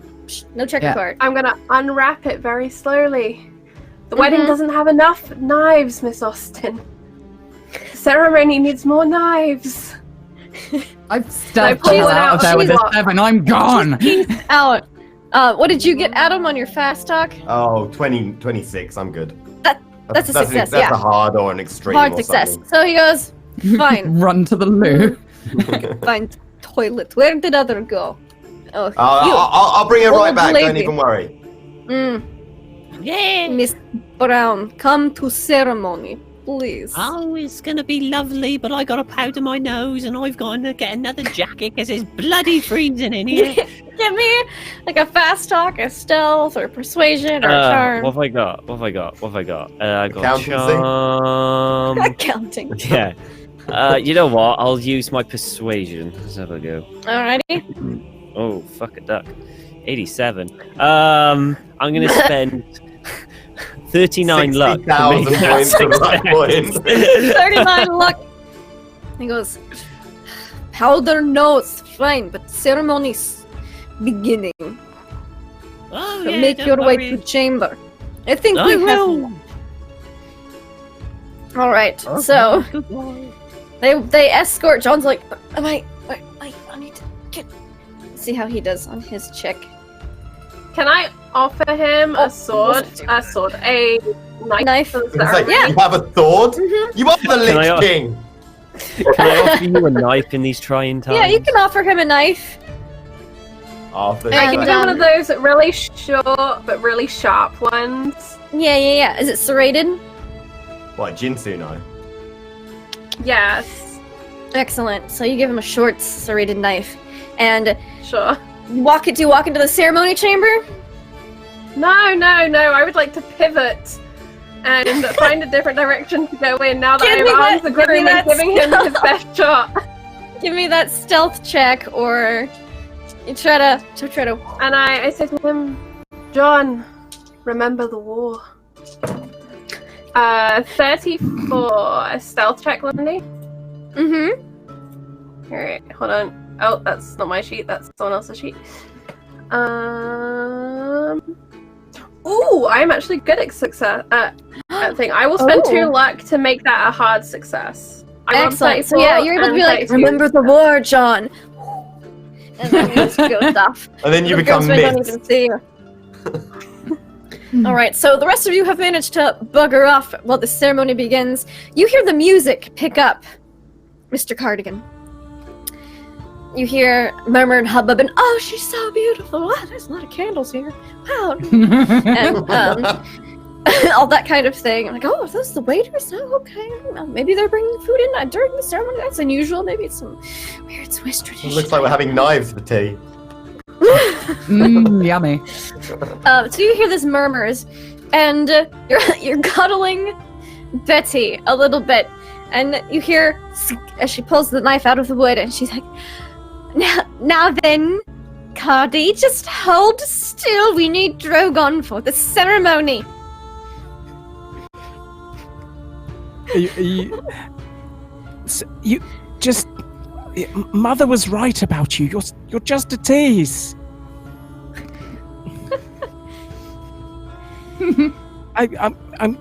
I'll wait for you after the ceremony. Just Come here. I can't. Yeah, The organs put me off. She's gonna try to stab you. Okay. Oh no! Would you like to make me a dodge check? Yeah, let's go for it. Is it here somewhere? Oh god, this is gonna take some. Drogon, don't fail me now. Oh, that's a 50. That's a fail. All right, so she stabs you. Or 3 more points of damage. How does a knife do less damage than a potato? Hey, she doesn't have that. She doesn't have a strength bonus. He did. Okay. Doesn't the knife do extra damage as well? Oh. Yeah, No, it's like- it doesn't. I think they got rid of that in 7. She she's going for she's aiming for a specific place. So I'll just say that's the knife. You're able to dodge out of the box. But she does stab you on your way out. Like, she gets you right in the kidney. There is it's like I've just been stabbed in the jugular. There's a like really high pitched wail of a scream that fills the building. And yes, and you get like all the bride's party and the groom's party give a applause. Yes. And she's like, "Oh, sorry, not finished yet. Come here." Can I attempt to throw one of my books of sonnets at her face? Yeah. Give me a just give me an unarmed. Explodes. An unarmed, or like a melee brawl, a fighting brawl. Are you trying to prove that the pen is mightier than the sword right now? Is this what's happening? And I'm failing. It kind of sails over her head. Yeah. It lands on some of the candles and just catches fire. She's gonna try to stab you again. She's gonna push it. Thank God for that. It needed to be burned. Yeah. I've got more. I'm self-published. We've just achieved the divine victory. Do you want to dodge? Absolutely. I'm not going out without fight. Oh God, 67. No, I'm I'm getting having stabbed again. flashbacks to Lindy battling Will with a palette knife. Like, find a window, Panda. Yeah, the difference is that we are actually quite invested in Lindy surviving. One more point of damage as she nicks you. But give me a dex check, please. Okay, I can do that. I've got dex. You can use your critical successes, by the way. In this room. I got an 18, which is just a hard success. So you're able to avoid catching on fire as you kind of dance around this room a little Swings bit. and roundabouts, yeah. Yeah. Is this all happening, by the way, inside a little cupboard? No, we've got out. We've bursted out. You're on like the main now. stage. Okay, cool. You see the bride has just ascended to her place, and then the father has taken a spot with the book, a very old book. It looks to me made out of some weird kind of leather, and he's just looking at you impatiently.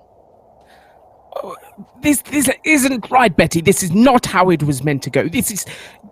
I feel completely blue-balled, and I'm gonna just start knocking over these candle stacks in a tantrum. Sure, give me a strength check. How many can you knock over? Yeah, I can do loads. Let's see. I'm gonna spend 6 points of luck to make that a standard success. Okay, so you're like, you just kind of start throwing a temper tantrum. She's like, I just needed Drogom. I'm sorry it's had to come to this, love. And she's gonna try to stab you again. Oh, she misses twice. Sink. But at this point, the audience is kind of like, oh, good heavens, is that a knife? Oh, she's swinging against her body. What is going on? And the doors to the ceremony chamber close. And John's gonna use this opportunity to try and stab Emma. Which she fails. And some groomsmen come up and restrain him. Betty's gonna try to swing at you again as you disrupt the... Oh, she hits. You wanna try to dodge that? Are we back? I think we're back. We're just missing Charlie, but we're back. Are we live? Right. Yes. Yeah. We are we're back. live. Yay! They can see Yay. us. So as not Hank, I looked at your name on the thing.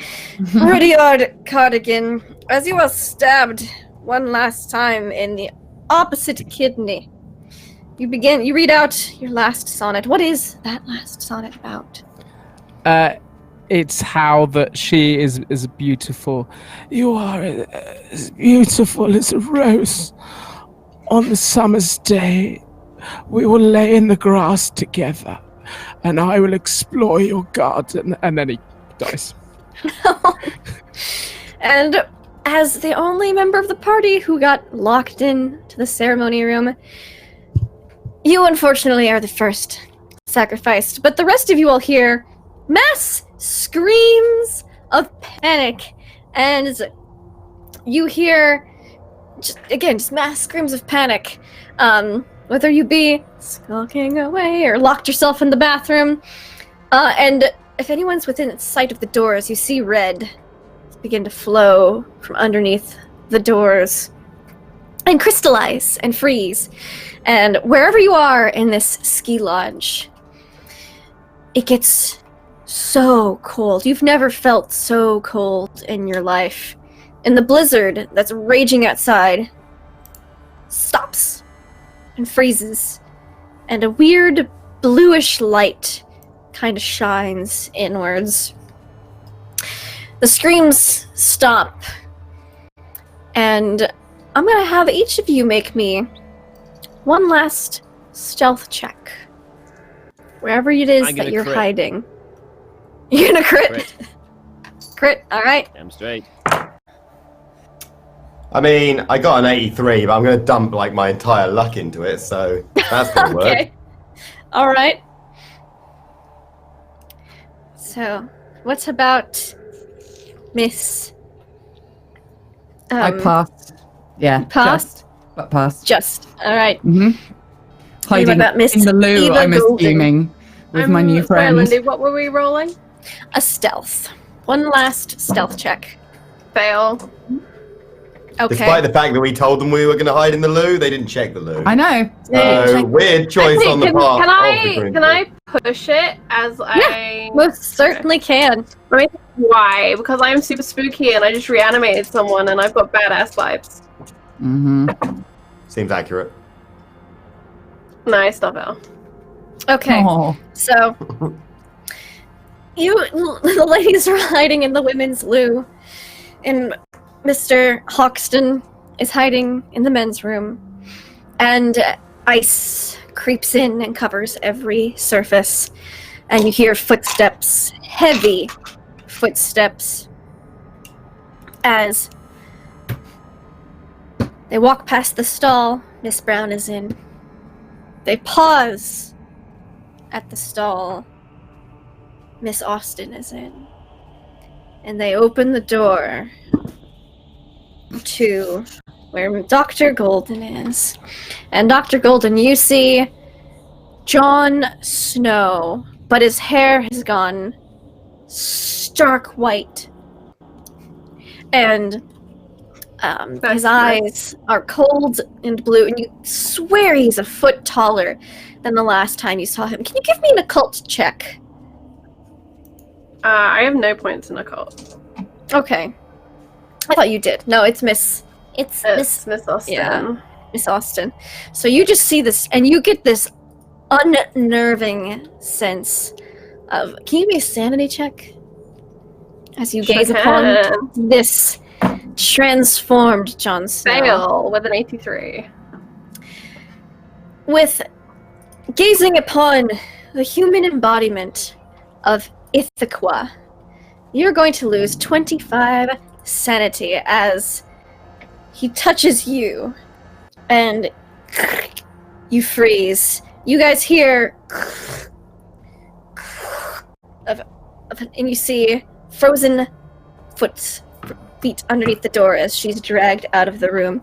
Can I get out a few words as I'm freezing really rapidly? Yes, you can. You're a bastard, Jon. And I freeze. I thought you were going to go with natural philosophy isn't all it cracked up to be. So he gets dragged out, and it was so Cryogenics are cold. not scientifically proven. But the cold seems to slowly dissipate as she's dragged out and as he leaves. And if you look out the windows, if you're able to scrape away enough ice to see, the blizzard stopped. The moon is full in the sky, and everyone that was in the wedding party seems to be leaving. Well, almost everyone. Mr. Hoxton, you are sitting in the men's room, and you hear the door open. A bit of a cry. You hear the door open and footsteps walk in. I mean, I'm standing on a stall in one of the rest. I'm not just like, all right, hey, monsters, what's going on? Mr. Hoxton, are you in here? Oh God. There's no way I'm answering. And you hear the doors being opened. You're like going, oh, I was really hoping he'd be here. They say he dallied off to the men's room, but I guess no. I guess I'll just have to play Poker by myself. Door slams open. Hi. Oh, you must not have heard me. I've been told I'm very quiet sometimes. Very dulcet. Yeah, everyone else was leaving the party. You missed the ceremony. It was great, but it's probably a good thing you did, because you would have died. So, you strip poker? Oh, all right. Yeah, I mean, if that's... It's warm up, but then, it's not really going to warm up much. The temperature's coming up a bit now as well, so it'll probably be less embarrassing they're all headed around. off to go freeze the rest of the world, so, we just might as well make the best of it while we can. Yeah, actually, I quite like that logic. All right, sounds great. All right, and she kind of walk out with you, and as Ithaca and his maid cultists leave, the temperature warms up slightly, but not much. Some have died, some have been frozen and taken off for who knows what purpose. 3 of you have survived. Congratulations, you've survived the summoning of Ithaca. And I got lucky, so... You did. If I could find Hank's body, I'd probably take a photo and give It's it not Hank. Don't put Hank as a lovely man. not poor Hank. You do see the cardigan body. It's definitely naked though. In the main ritual chamber, in the sea of frozen blood, and it's missing some pieces. Were the etchings doing it a bit too much of a favor?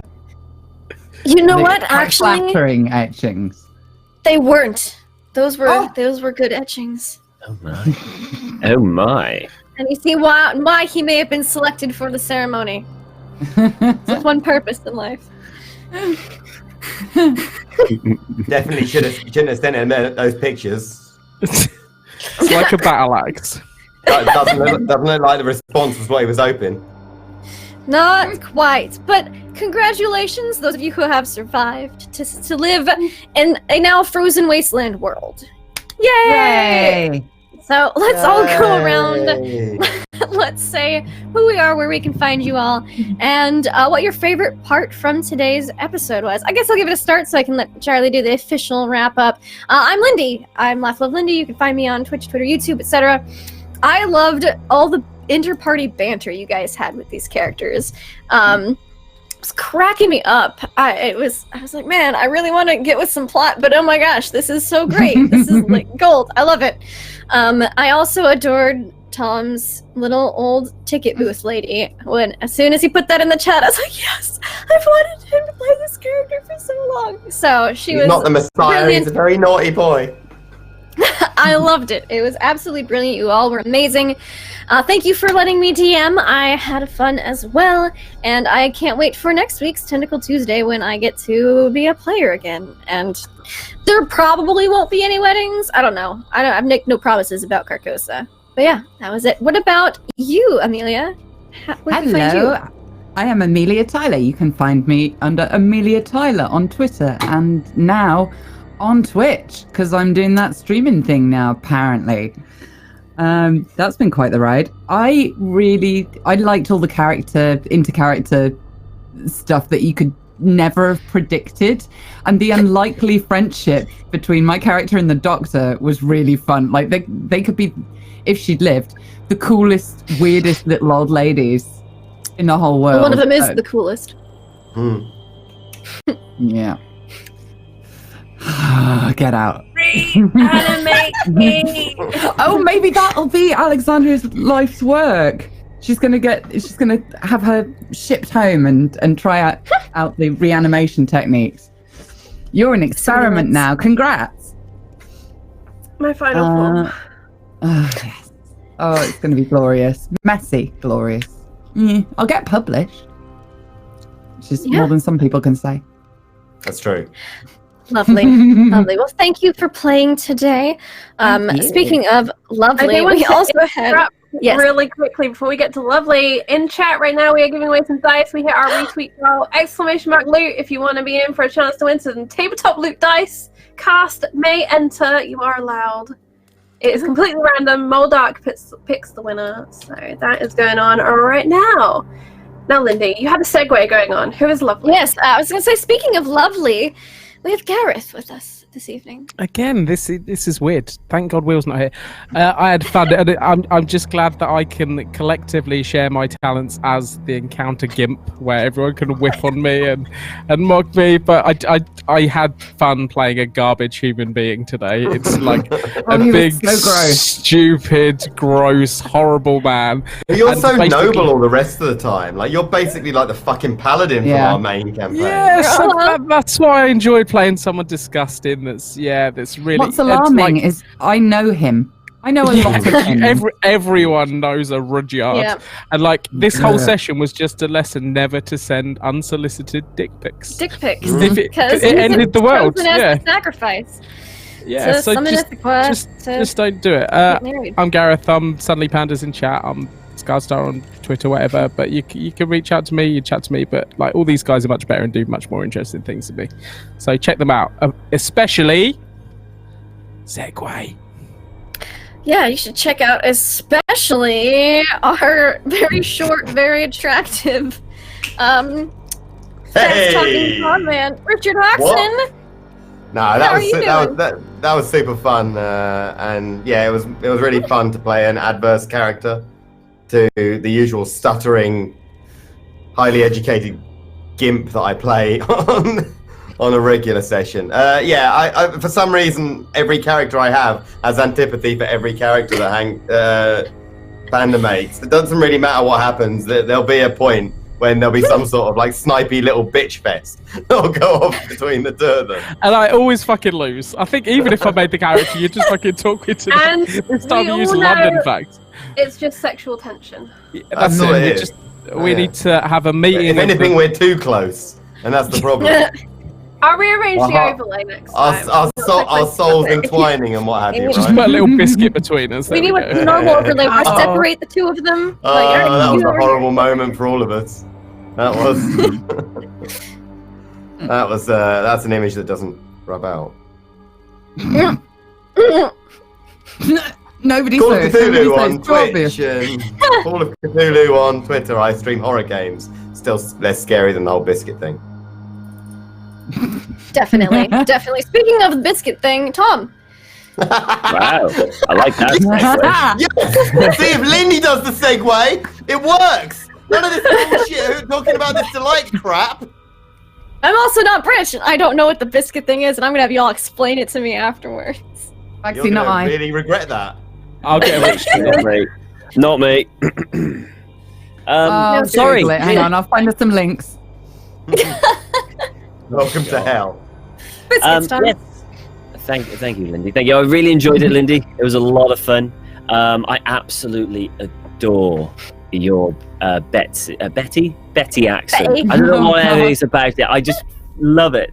There's something about it that is just amazing. So my throat is killing me.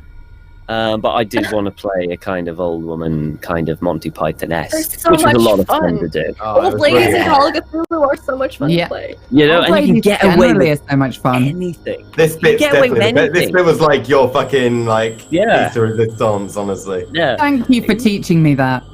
Yes, the callback was the best thing as well. Yeah, it's like a double wow. So, yeah, I loved it. I absolutely loved it. I mean, there were some cracking moments. The etchings just had me in stitches. But it was just amazing. And then just actually doing a Frankenstein's monster as well with a lamp. It was just balmy. It was great. You may as well have thought Monty Python writ the thing. It was amazing. Yeah, really enjoyed it. Can't wait to get back to normal again next week with Will and everyone. But I am Redundant UK. You can check me out on Twitter, Redundant_UK, and on Twitch, Redundant UK. I stream 6:30 p.m. British time. Some other times in other moon places. But yeah, that's me. Excellent, excellent. Speaking of it's just me, it's Charlie. So It is just me. Sorry about Encounter running late. roleplay boss bitch for today. I will have words with you after, Lindy. I have had the best fun tonight. I apologize for our little tech blip at the end. We just had an internet drop on our servers. Luckily, we're back. Thank you all for sticking with us. We're going to go into a raid of a channel called How I Nerd. They seem to be playing some Dungeons and Dragons, which I hear is a game that people like to play. And so we are going to go and check that out. My favorite part of today was just all of it, and that this is my life, and that I get to hang out with these awesome people on a Tuesday. Please go and check out all they do. Add them to your host lists and all of that fun stuff. If you're watching on YouTube, thank you so much. Give us a like, hit that subscribe button and the bell, and leave us a comment, because I love reading the comments. We do reply to them and see them and appreciate them greatly. I apologize for any scientific inaccuracies that spilled out of my face today. I am not a doctor. And on that note, come back, join us tomorrow. Please do check us on the science of reanimation and cryogenics. That would be great. You only need the Comment. lamp. You only need a Up with lamp. that shit. That was You can't real. do it with that level of ampage. You can't reanimate a... Shut up. You can't do love it. Don't steal my Please. poetry. Please join us tomorrow at 4 p.m. Eastern for the Broken Crown, which is our Zweihander campaign. We are heading towards a finale. Can we survive the cannibals? We shall find out tomorrow here on Encounter Roleplay. But for now, good night. Try not to roll too many nat ones, because we want to be there laughing when you do. Take care, everyone.